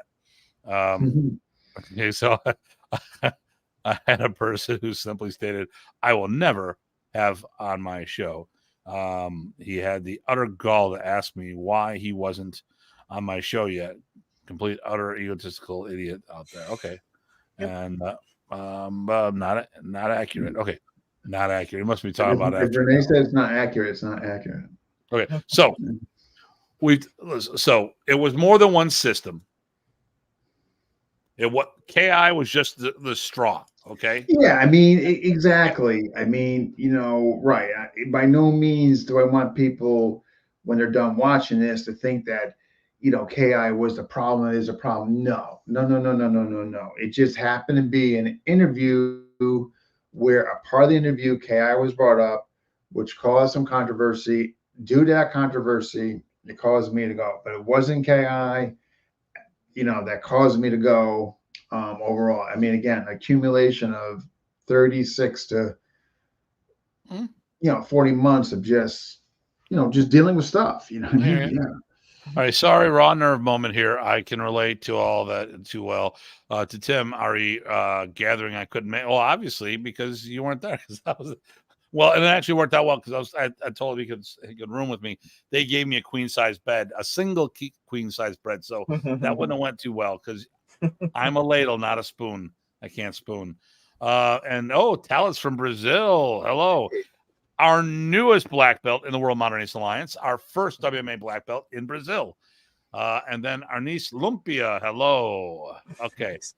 So we talked about how multiple communities have been, or not communities, multiple people have, over the last few years, have been busting your chops on stuff and getting all upset. What have you done while you were gone? For the month? Yeah, you took a time off. So yeah. Okay, yeah. So, he disappeared again. So when I pulled the plug on the show, it was a few days before me going to Hawaii. So I went to Hawaii to help Burton out with a project he's doing. So that was 8 days. Got back from that. And then that Friday, went to Canada to do a project with Kevin Goat, which got back, which exactly a week ago today. And so during the time when I wasn't either on the plane, I mean, a lot of reflection came in Hawaii because, you know, I mean, it's the weather, beach, and all that. So, yeah. So again, basically half traveling and half hanging out with, you know, the family, you know. But relaxing and enjoying. Yeah, absolutely. And matter of fact, it's so funny. You know, there were a couple options I was thinking because I tell you, I wasn't so sure I was going to come back. Matter of fact, one of the things I was thinking about doing was I wasn't going to come back to Facebook. I was basically going to run, I was going to still do some interviews, but I was going to run them through directly through YouTube where I could bypass Facebook. So that was a serious thought. But then, you know, talking to Tim, like, you know, one of the things is with the projects coming up and some other stuff, I kind of need, I hate to say need, because I certainly don't need Facebook, but the need to be on a decent sized social networking, which happens to be Facebook.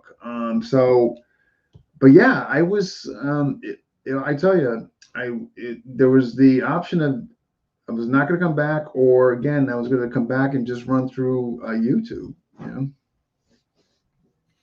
Okay, let's get caught up here. You know, I actually have to take care of the four-legged children of mine. Normally, they are barking, and I'm muting myself all night long. But I was going to say they're pretty quiet tonight.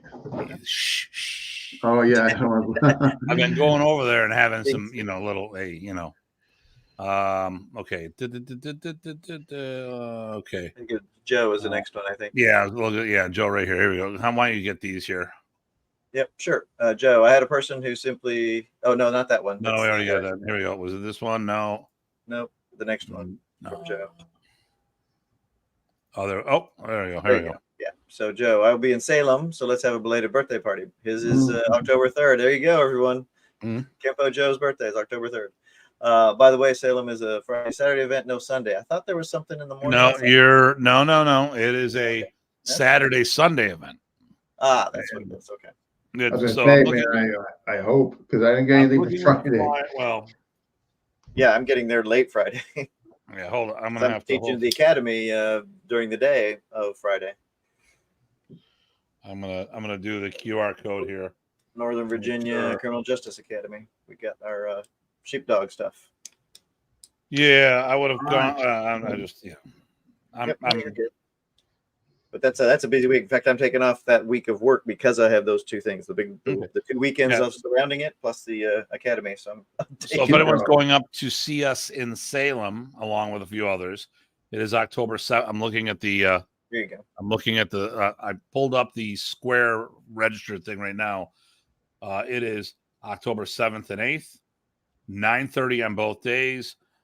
Saturday it goes till 3:30. Sunday it goes till noon. Excellent. Sunday we're only to noon. Okay. Yeah. Okay, so and then Danny Terrell says, Coach Danny. It's weird. I don't see him all over the world again. Coach Danny.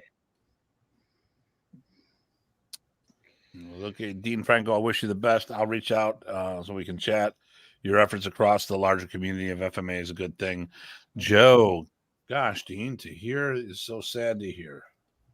Dear, this is so sad to hear. You've had a show for a relatively short time. Yeah, you know, when you're just starting out, Dean, you know, these things are tough sometimes.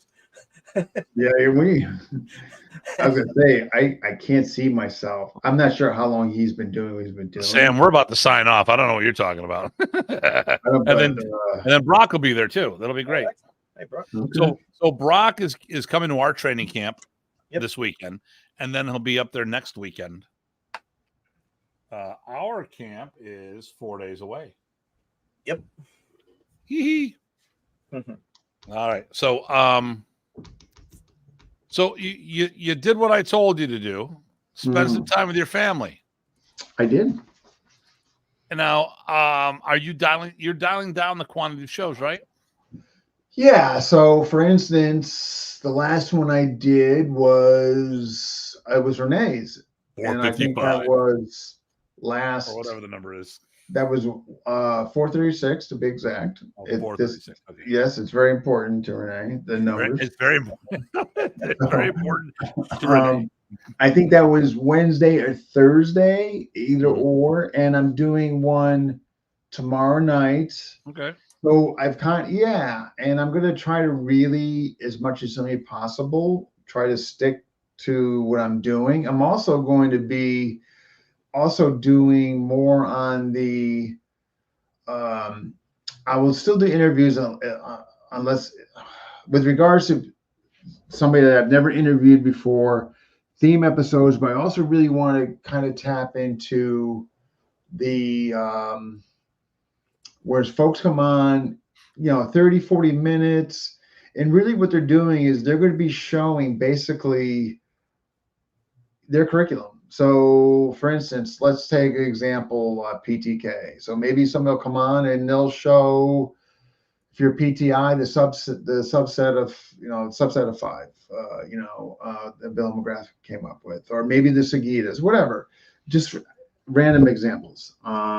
Or maybe if it was a modern East guy, maybe they would come up and they would show some variations off Tappy Tappy or Solo Sinawali.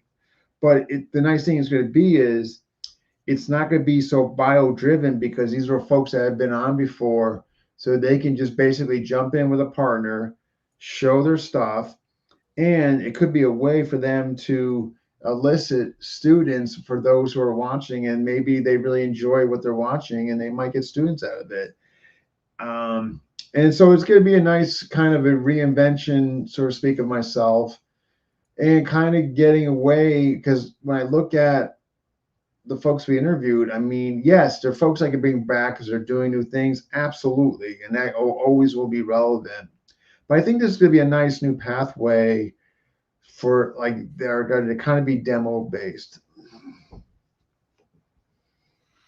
Well, the other thing too is I think you need to slow down for another reason, and it's an obvious reason that people forget about. How many shows can you do? Yeah, I mean, no, and what it was is this all kind of happened again. I hold myself accountable. I mean, there's nobody else to. Is that when COVID kicked in, when everything shut down, we all had this lapse of like nothing to do. You know what I mean?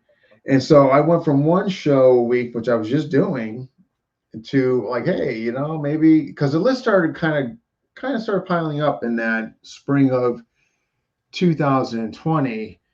After 6 months, people were starting to, kind of, pick up on it. And so I figured, hey, I'll start to do 2 a week. And what happens was the momentum started really generating from that. So when COVID kind of went away and things started opening back up, I kind of just stuck with status quo. You know what I mean? Yeah. So I think it needed, again, I was telling Ty when you were gone, one of the great things that came out of this, I'm not sure how I would have stopped myself or how I would have recalibrated myself without an event like just happened. I think I needed that for me to just kind of pull the plug.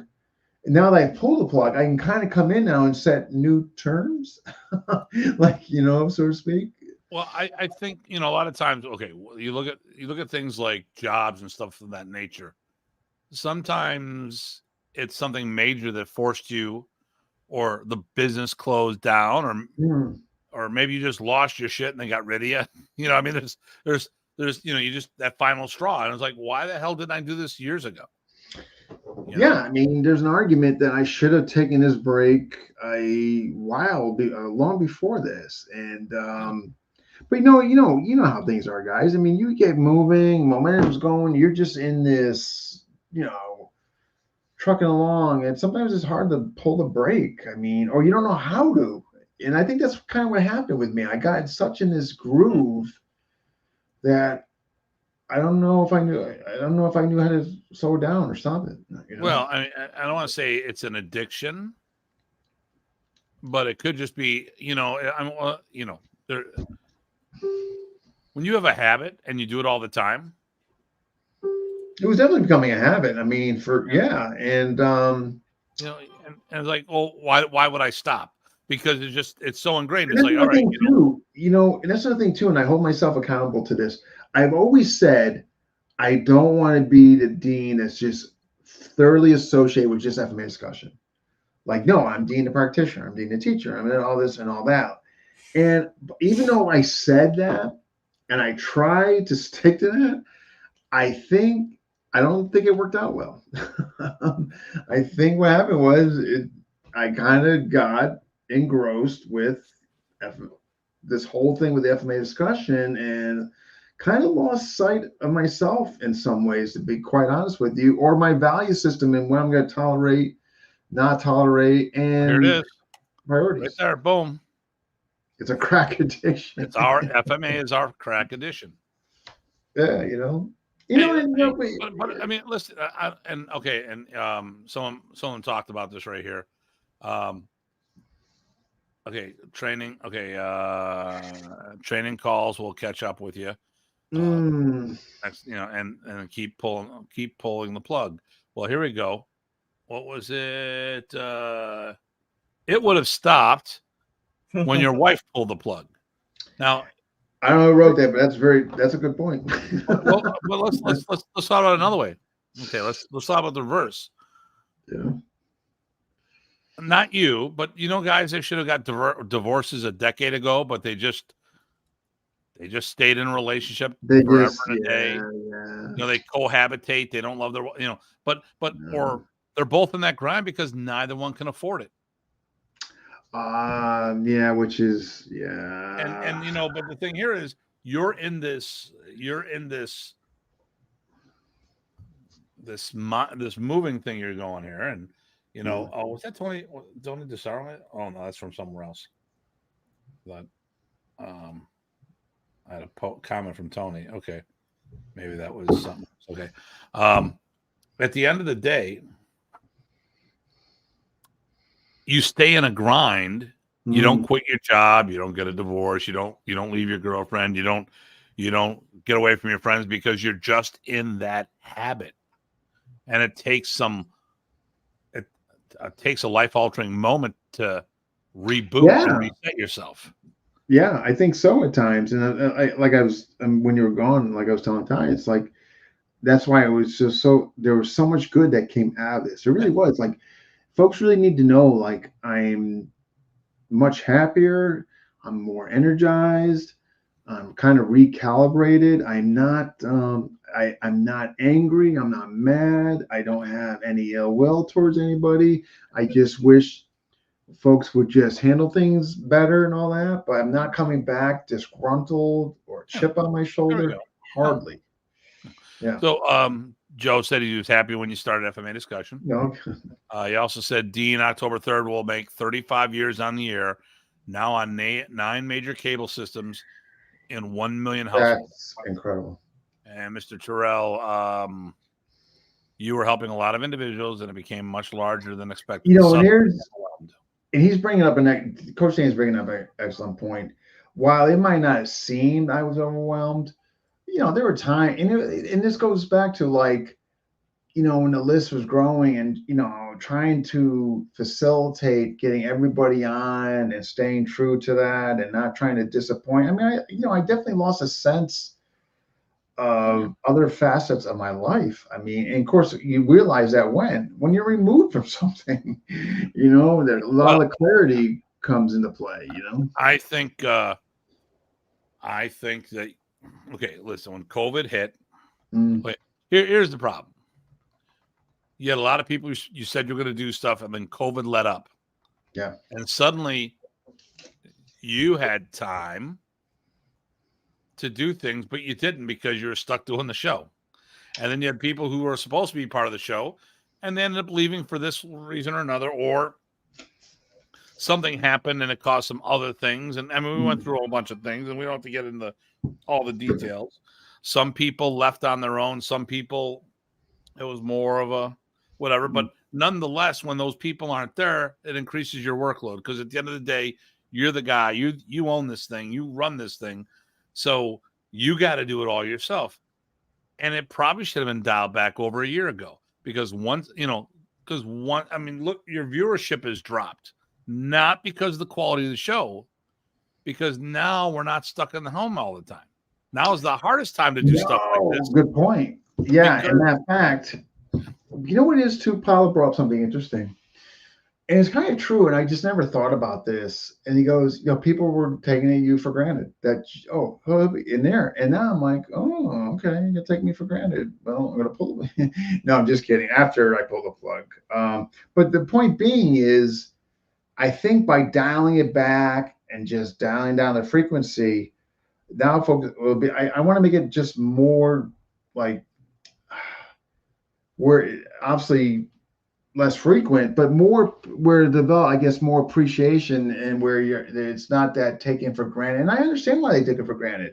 2 shows a week. It's, I mean, I get it, but I cannot go back to that for several reasons. I cannot go back to that. Yeah. Okay. So, good to see that you get on other shows as well. I know this show reaches tens of people. That's right. Yes. And we got 29 people live. 29. That's a good 10. number. There you go. Back from the tub. Best therapy for these bones. Would I miss? That must be Rob Guida, I'm thinking. Could be. I'm trying to find who that is. I'm thinking it's Rob Guida. And you know what? And it must be coming from YouTube. No, it's a Facebooker. But I'm on. Okay, so this is on my personal. This is on. Right. I'm on your personal FMA Talk Facebook page, just because one was a discussion. One was for the website, discussion board. The other was the podcasting, and unfortunately, I can't merge the two. Then there's the World Mountain Alliance Facebook group. Then there's Datu Tim, in addition to my personal. And then there's 2 YouTube channels. I mean, there's a whole bunch of things. 1, 2, 3, 4, 5, 6 Facebook I'm pages. seeing it here, like on your FMA Talk a lot. Okay, I'm seeing sorry, Tim Dobson. That's what it was. Yeah. Okay. We have no clue, Tim. It just sometimes it likes it, sometimes it doesn't. So, no, I think at the end of the day, it's much harder, and the more shows you go per week, the less people are going to watch. But yeah, and understandably, like, I get it. So I'm definitely, but again, it's funny. Again, piggyback into the time off, a lot of this stuff became more clear to me. Like, when I was thinking, because I had a good 5 weeks to just think about things or whatever, or 4 or 5 weeks there. And one of the things I did think about was, coming back now only energized and making sure I really want to do this, but also like making it where it's just not going to be taken for granted. Like, and again, it falls back on me. I mean, I'm the one that chose to do that. Nobody else did. Okay. So I want to just delve a little back into the KI, because this is something that was said, and one of the things that came up was that you were harvesting information for Burton's videos of KI. Now, this is ludicrous because you talked history. You weren't teaching systems, and everything Burton seems to do is everything for the street, which means it's going to be simplified. Now, I don't know about this project because it hasn't been released, but but his BJJ approach is street defense or street combatives. His C-lot is for the street. I'm assuming KI is going to be the same thing, but you did interviews. So if we have it, I mean, we've been, I don't know how many times I've been on the show. I have never done material for you. I've never done a demonstration for you. We've never even talked about doing that. Yeah. And it just never came up where other people, that's all they've done. That's, whatever. I'm like, hey, because we had stuff to talk about versus I didn't have anything to talk about. So let me show you how to do, have it in our Sinwali that everyone else does, but at the end of the day, this seems ludicrous. Now you worked on a project with Burton. It's a new video series that's coming out. And what was your part? What did you do? The Yuki. So you swung a sword or a stick at Burton, and he lit your ass up. Pretty much just a Yuki. Yeah, I mean, like I didn't teach anything. It was pretty much, yeah. And let's go back to the KI, because you've done a whole series on KI. I did, correct. How much martial material do you think actually made it on any of your shows on KI? Oh, very little. As far as the actual, I mean, there were a few demos. I think, Yuli did some. So like a move or two here and there? I mean, yeah, I mean, nothing extensive. Yeah. Okay, so it's not like this is, oh, I can harvest this whole thing and create a system, because Burton does have a KI background. He has experience. Yeah, and I mean, so the thing is, from what I understand, those rumors were kind of coming out abroad. Of course they were. Nothing here from what I understand. I don't know who the people that were thinking that. Those names weren't disclosed to me, which is, I understand. I get it. It's fine. My biggest thing is that my biggest concern was that Brandon Ricketts didn't believe it, which he didn't. And that's all I was really concerned about. I didn't want him thinking that. But going back to just the initial, the thought of it, absolutely disgusting. That for two reasons. One, that folks think I would pillage information from different people I train with regards to KI, and that I would give it to Burton. And two, that Burton, that's something that Burton would even ask or accept that. I mean, it just was like disgusting. And obviously based on no information. It was pure conjecture on these folks' part. They had no evidence, of course. Me and Burton moved completely different. So yeah, it just abomination as far as what these people were trying to say and do. But again, just very thankful that Brandon didn't believe it. And let me throw something out at you here on this for those who are hear stuff like that. First of all, it wasn't a historical book. It wasn't historical information. You're talking a martial video. But even if you did put something together, that's no different than Mark Wiley interviewing people and putting a book together. But that's not what you did, or a historical document or a historical video. Yeah. This has nothing to do with it. And and these are the kind of things that people were saying, and I get that. I tell you, what's so interesting? That rumor went beyond the KI community. Like there were other people hearing about this rumor that were not KI affiliated. So somebody was doing a pretty good job spreading it around. Yeah, you know what I mean? And I can't tell you why. All I can tell you is if you watch Burton move and you watch me move, we're completely differently.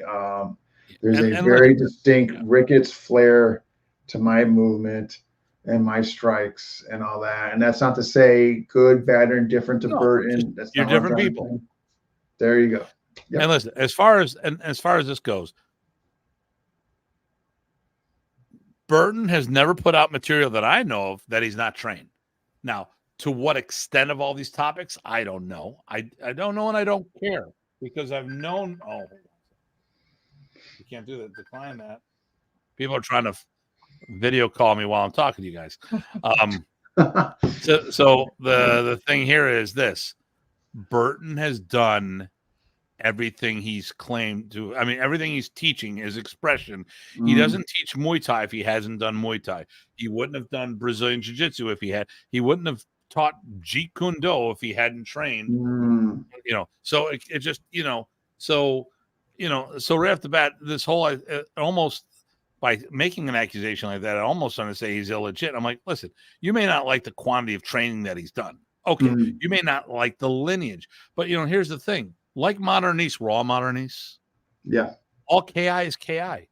It's different branches off the same tree. Now, different factions. Each branch has its different thing. There's going to be a group that's more technical. There's going to be a group that's more fun. I mean, look at PTK, Bikini Yeah. Tertius, same thing. You've got Bill McGrath is more like the encyclopedia. You got Jared is more Jared, combative because, I mean, with all the the LEO training, Tactic, stuff like Tactical that. Association. But now his combatives may be more law enforcement, he's actually more law enforcement based, which maybe not day-to-day stuff and like that, or it's not historical, which, because a lot of times in Filipino martial arts, the stuff we're doing is not relevant because when was the last time you trained another trained fighter? But that's another story. Or when was the last time you pulled out a Zanzibar in the middle of a grocery store to fight over the last container of eggs because it was on sale that day? Okay, that's my rant. Ty's thinking about it. Well, it wasn't a Zanzibar; it was a barong. Damn you, Alabong. Dalabong.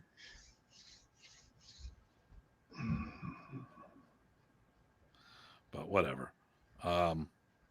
So, what's your future? What do you got going, brother? I mean, we talked about how you're redoing the show. What else are you doing? Well, yeah. So definitely going to, not do as many episodes, be consistent the once a week and what have you. A couple of different formats, which I'm looking forward to. Particularly, I think Coach Danny is going to be the first one coming on to do, the one that's kind of just demo oriented. Okay. And matter of fact, it'll probably be. We're already at the 25th. Yeah, so it'll probably be early October as far as he goes. Blade Tech is going really well. And so between teaching that and Piper, helping teaching some KI under Brandon's lineage, Ricketts. And what's nice now with not doing it, I'm actually able to come getting to the gym consistently. Not that, I was getting there, but not as consistently or as frequently. So I'm glad about that. And just working on me. Yeah. Good. And your family. Great. Roman is coming up. No, but I mean, working on you and your family. Oh yeah. Absolutely.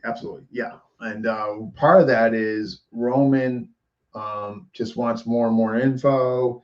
He insists on coming to Salem, so I think he will be there for the weekend. Okay. So here we go. Blade Tech goon for life. That's Eric O'Brien. And this has got to be Renee. Episode 444. We can talk about Tim and a bit about Ty. Okay. So what's nice is now Renee is actually identifying what the future episodes and number will be. But nice, in addition, who will be talked about and who will not be talked about. There we go. All right. There we go. So he's taking over. He is taking over. Somewhat, yes. I mean, look at this face. I mean, that's a face. I don't even think Mom could love that face.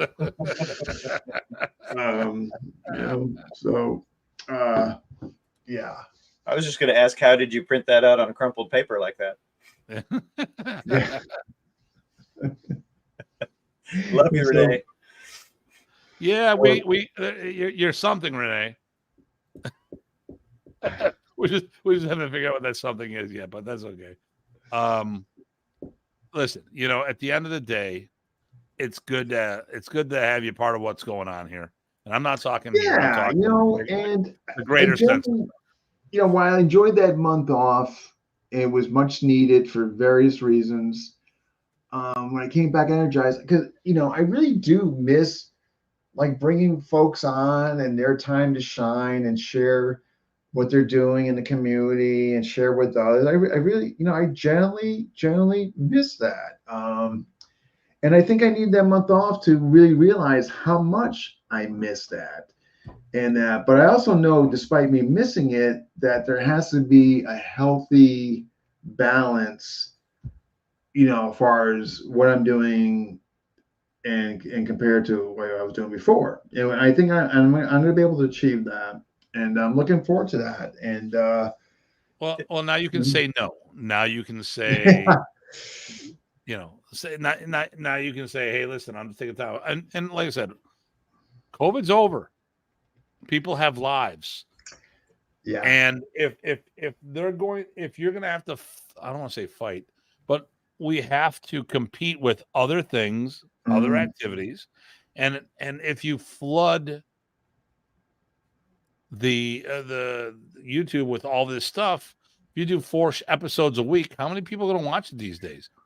Yeah, I mean, the most I think I did with makeups was like a few times over 3 a week. You know, you take I mean, what I mean by 3 a week, like if I did a weekend, one during the week and the following, you know, I kind of mean that way. Like, yeah, it was nuts. I mean, there were some of those weeks, or if I did one on a weekend and somebody else did one the same day. Like, for instance, Tom over there were double downloads. Like, I'm never revisiting that. That was just insanity. Yeah. No. And that was when people had nothing better going on, and there was a list you wanted to get through. And you know what? Yeah. It's now you can cherry pick the projects you want to do. Yeah. And yeah, which is nice too, because I mean, again, you know, Blade Tech is growing. So I'm going to need to put attention there. You know, my student base is now growing. Excellent. You know, not that I want a lot more, to be honest with you. I don't want to become a full-time teacher, hardly. So I'm kind of really happy with the number I have now. So yeah, things are really, really good now, in a lot of regards, which is nice. And of course, I get to see you guys early October. Is that really a good thing? I think so, but yeah. And then what else? I think I got a Georgia trip Okay. in November, and looks like Miami last weekend in October. Nice. You know, so Nice. All right. Well, you know, we've gotten a lot of support from you. And listen, okay, here's a question.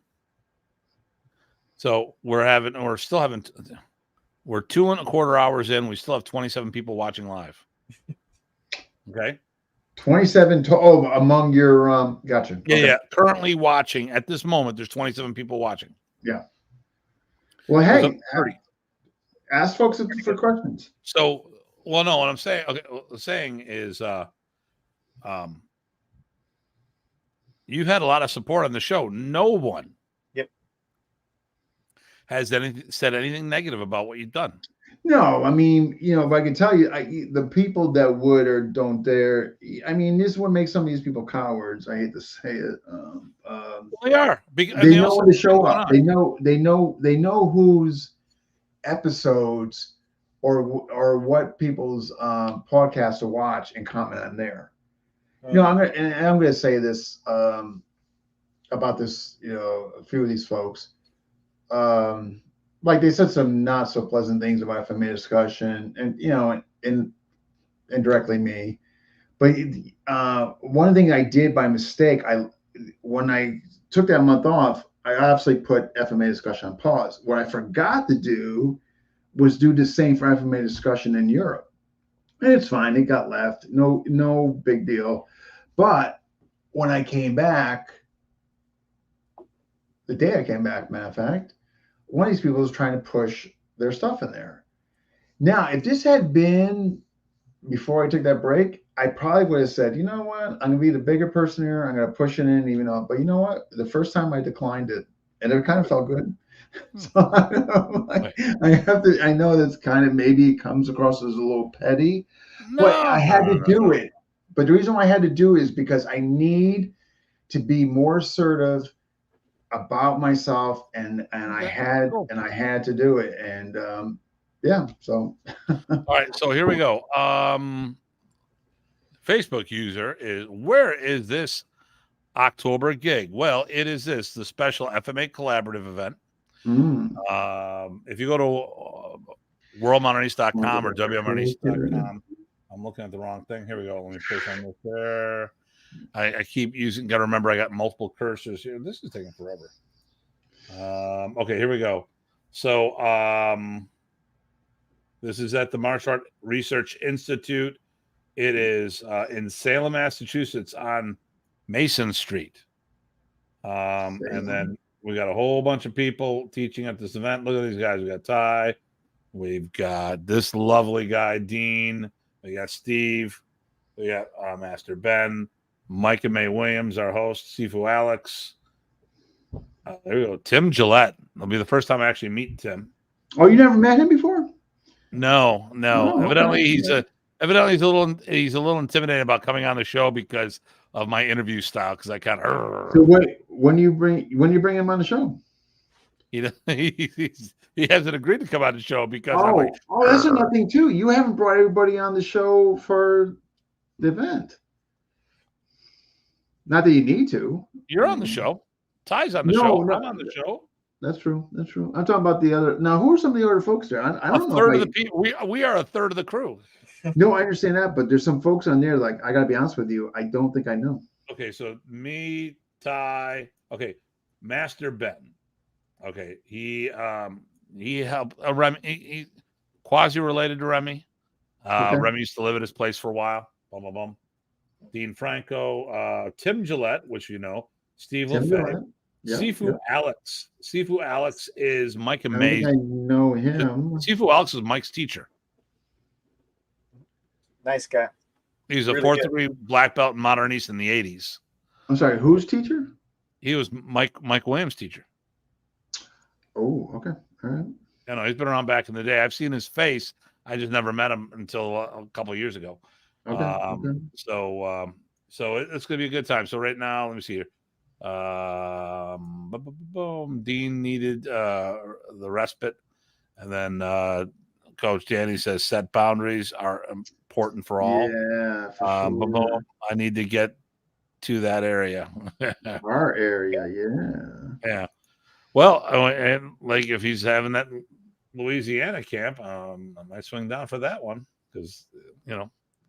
Facebook user, is it true that in the episode that first aired, the people from the show actually had to post on the time and make them read it 3 times? Well, what? Am I reading that right? I'm not sure what he's referencing. Ty, did I get that right? I can't parse it either. There's something's funny about it. Okay. Is it true that when the episode first aired, the people from the show actually had the post on the time and made time read this 3 times? Not sure. I can't quite parse it. I wonder if that's Matt. Okay. So anyways, so obviously the biggest thing that's coming up is we're all going to be at the same spot. It'll be great. You know, so obviously, you know, and okay, and oh, here we go. Boom. I'm looking forward to meeting Dean in person. Oh, excellent. Yeah, same here, bro. Yes, make the PTI can't. Okay, well, okay. What I meant. Okay. Okay.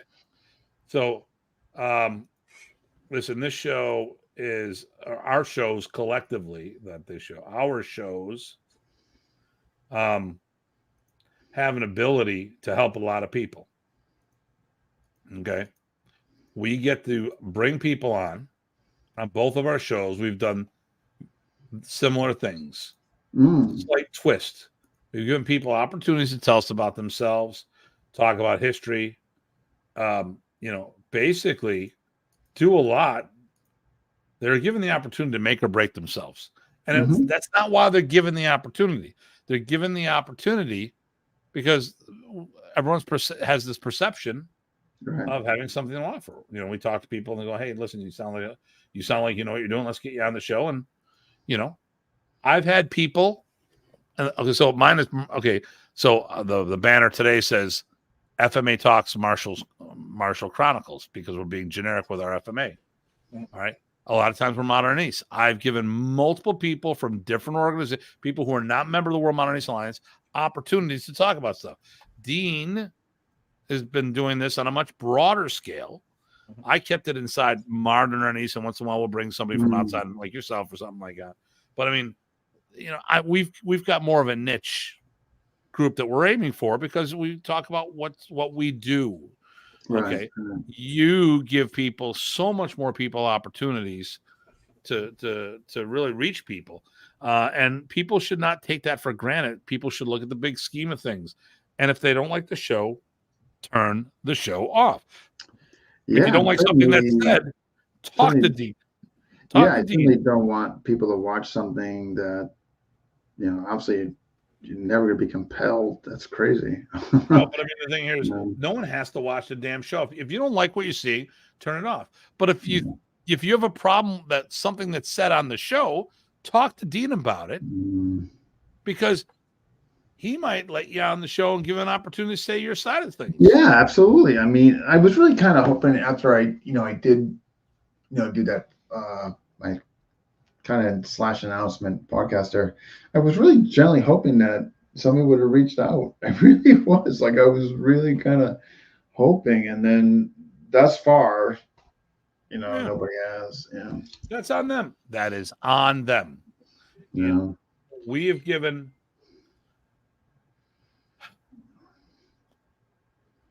I'm fine in the modern age community. It's the perceived leadership or influencers out there who have problems. I mean, but that happens the same thing. KI leaders don't get along. Pikiti Tertia leaders don't get along. Taekwondo leaders don't get along. Yeah. It's the norm. But the thing here is, we've given plenty of people opportunities to be on our show. People that don't like what us or don't agree with what we're saying. Time and time again, we've given the opportunities. And what do they say, Ty? No, basically. There we go. So you can't. Yeah, I mean, you've offered them, right? Yeah. And you do the same thing. Yeah. Oh, by the way, the Goon Squad stands ready. Yeah. Oh, that's so that's my student Eric in Florida. Who's very and here we go. Look, yes, both have helped me get exposure they wouldn't have gotten if not. Yeah, There you go. Perfect example. Yep. Yeah, Okay, definitely. And then Datu, Tim, PG Ty, and Dean have always had a broad show. Very good. All right. Yeah. And then did you watch 436?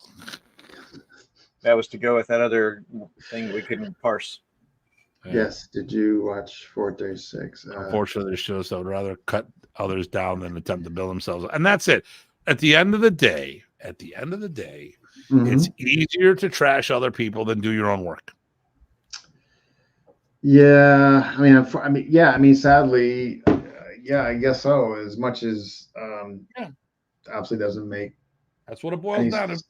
Sense or as far as logic, but yeah, I guess. What about me? Well, do something for you. Don't wait for someone Yeah, and yeah, I know. I don't know. Listen, I think it was good you took the time off. I'm glad. Carol Richard checking in from the show. Close months, but don't get fed. Okay. Okay. But listen, and Terrell's over in he's in where's he at? Philippines right now. Yes. Oh, Bill. Oh, he's over there. Joe says hello from Austria. Yeah, actually, he just. I don't know. I can't. I know things, but I can't say things until I know things. I gotta see something here. You have to wait. Yeah, because I don't want things happen, and I don't want. I heard things. I don't want to ruin things for people. But people's thunder. So listen, you did good. Yeah, I think you're doing well by taking time off, dialing it back so you have time with your family, because that's the most important thing out there. No one's paying you to do this. And if they don't like it, well, they can always turn it off. Yeah. I mean, from that point, yeah. I mean, obviously, one of the things, that was not when that came up far as the monetary aspect. I mean, I don't think folks realize that, I put money in my pocket to pay for Be Live. It's not a lot, you know what I mean? And I never griped about it, complained about it. But I only bring that up because when they were saying again that, we didn't donate any money. I mean, it's like, come on now, man. We made posts about it right in the groups where the money was going and stuff like that. All the raffles we had all went to charity, orphanages over there, charities. involving children. Some of the old GMs we gave it to, and this one guy was saying we were lying. It's just, I didn't know what to come back with. Well, I mean, people can always say that no matter what you did, yeah, it's just like yeah. Well, yeah, I won't go down there. So Dean Franco even had me on his show. Once again, thank you, Dean, for episode 433. 433. See, here we go. We're all get these different numbers. I What's know the square root of that? That's what I is, need to know. it's All going right, to be a numbers thing. Renee it is approaching monster. 11 o'clock. We've been on the show for 2.5 hours. Has it already been that? Wow. Yeah, it has. I mean, we yeah, it has. I'm sorry. I didn't mean to keep you guys on. No. We normally this is how we go. But my apologies. we're gonna wrap things up. Any last thing you want to plug? No, my only last message is that basically what I said before, I went off the air on my solo podcast, which is that, guys, if you got an issue with somebody, take the time to reach out to them. I just did recently with one of my moderators. It worked out wonderfully. I just urge you to do it. Most things could be just repaired or rectified by talking directly to the person. And even if you don't get anywhere or they're just not being receptive, at least you can look in the mirror and that you put your best foot forward and you may at least made an attempt. But I urge you to do it. You'd be really surprised, how well it can go. And I just had a wonderful experience with this just yesterday. And so I just urge people to do that instead of going to groups and talking about people. Okay. That's it. All right. So basically, be an adult. Deal things like adults do. In short. Okay. All right, here we go. Last comment. And I can't thank you and Datu and Dean. You put me a chance to put on your he's show. a good guy. Okay, Too real. Yeah, and right there you go, Terrell. He's got the guys are looking forward to seeing me when I come over, so that's cool. All right, listen, Dean, stay on the show or stay in the back. We'll do the debrief in a moment. But thank you for being on the show, Ty. He's thinking, Ty. Thank you.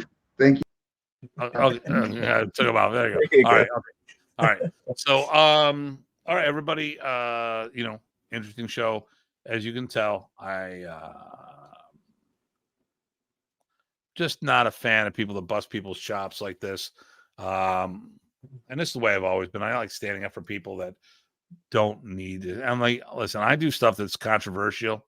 I say things, and sometimes I know that I'm saying things that are probably going to stir shit up, but I don't step away from controversy.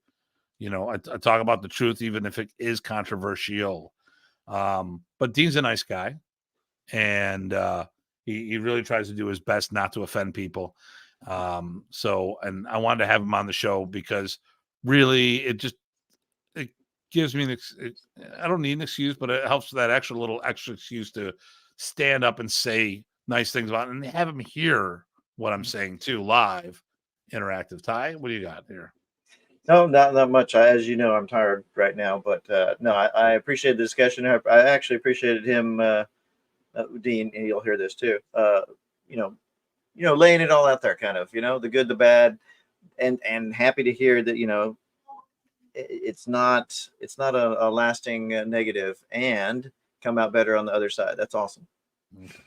So, Terrell, no, I don't know of anything why there's leather pads on the end of the sticks. I've actually had some with aluminum rings on the end, and Ernesto had stuff with leather on there at the end too. Thank you for unforgettable times. Nice.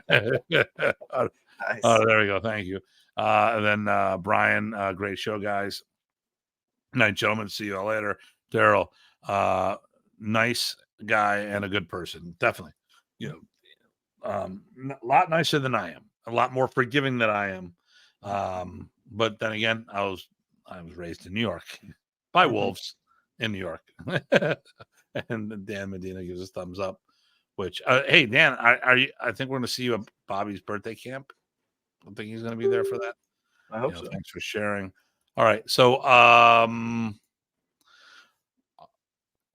I don't want to get it. It's too long. We got a lot of events coming up this weekend in 4 days. We have the World Mountain Race Alliance Instructors Development Camp. Oh, good. He says he's going to be down there. Great. Awesome. We'll see you then. We're doing the World Mountain Race Alliance Instructor Development Camp. It's this weekend, Friday through Sunday, although Thursday is the pre-conference workout. Unfortunately, Sunday will be a Buffalo Bills game, so crazy traffic. Fortunately, the crazy traffic will end at 1 when the game starts. So if people are leaving, I would actually if you're going to leave, if you're doing the Sunday session, leave after 1. Just gives you more reason to hang out together. And then the weekend after that, Columbus Day weekend, Ty and I, along with our friend Dean, will be up in Salem, Massachusetts. Then I'm home for a day or 2, and then I'm off to teach in Barbados. We will be doing a show next week. It has Renee Tungsten coming on. Manang Renee will be talking about the FMA Festival, which will be coming up in February. And Columbus Day weekend, we will not do a show because we're both traveling. And like a day or 2 after that, I'm the day after that, I fly to Barbados. So I need to make sure I'm packed and all the other stuff. And then we've got a bunch of good topics, which are fluid. We're very organic. We weren't supposed to have this show, but Dean wanted to be on it. Dean and I were talking. He was like ready to go. I'm like, hey, let's do this. So it worked out. I think it was a very good show. So I got nothing else. Oh, when's your fall fling? The November 11th, Veterans Day. Yep. Okay, there you go. All right. So next time I'm hoping I'm a little jacked because I've been sleeping in late because I've been staying up way later. So our sleep schedules are opposite right now. That's right. And I was also I'm really pissed off that people were messing with Dean, and I just really get very defensive about when people mess with people who shouldn't be messed with. And in addition, he's also a friend of mine. Whether he's a friend or not, I would have stood up for him for all the stuff that he's done. So this really gets me pissed off. So if you think I was a little extra talkative tonight, because I'm mad, and that's how I get when I'm mad. All right, listen, as always, everybody, please, it's a pleasure. Like, subscribe, hit the notification button. Feel free to share this show wherever you are. Do us a favor. We don't ask for a dime, but we're going to ask for one thing. Talk about the show. Let people know about it. Show. Talk about FMA discussion as well. Talk about all the shows that are of this nature. Get the word out so if people don't know what we're doing, it gets it out there so that more people can get educated or share information, because we love getting the education just as much as we love sharing it. All right. As always, it's a pleasure. Everyone, it's Datu Tim. PG Tide. Take care, everyone. Everyone stay safe and stay sane.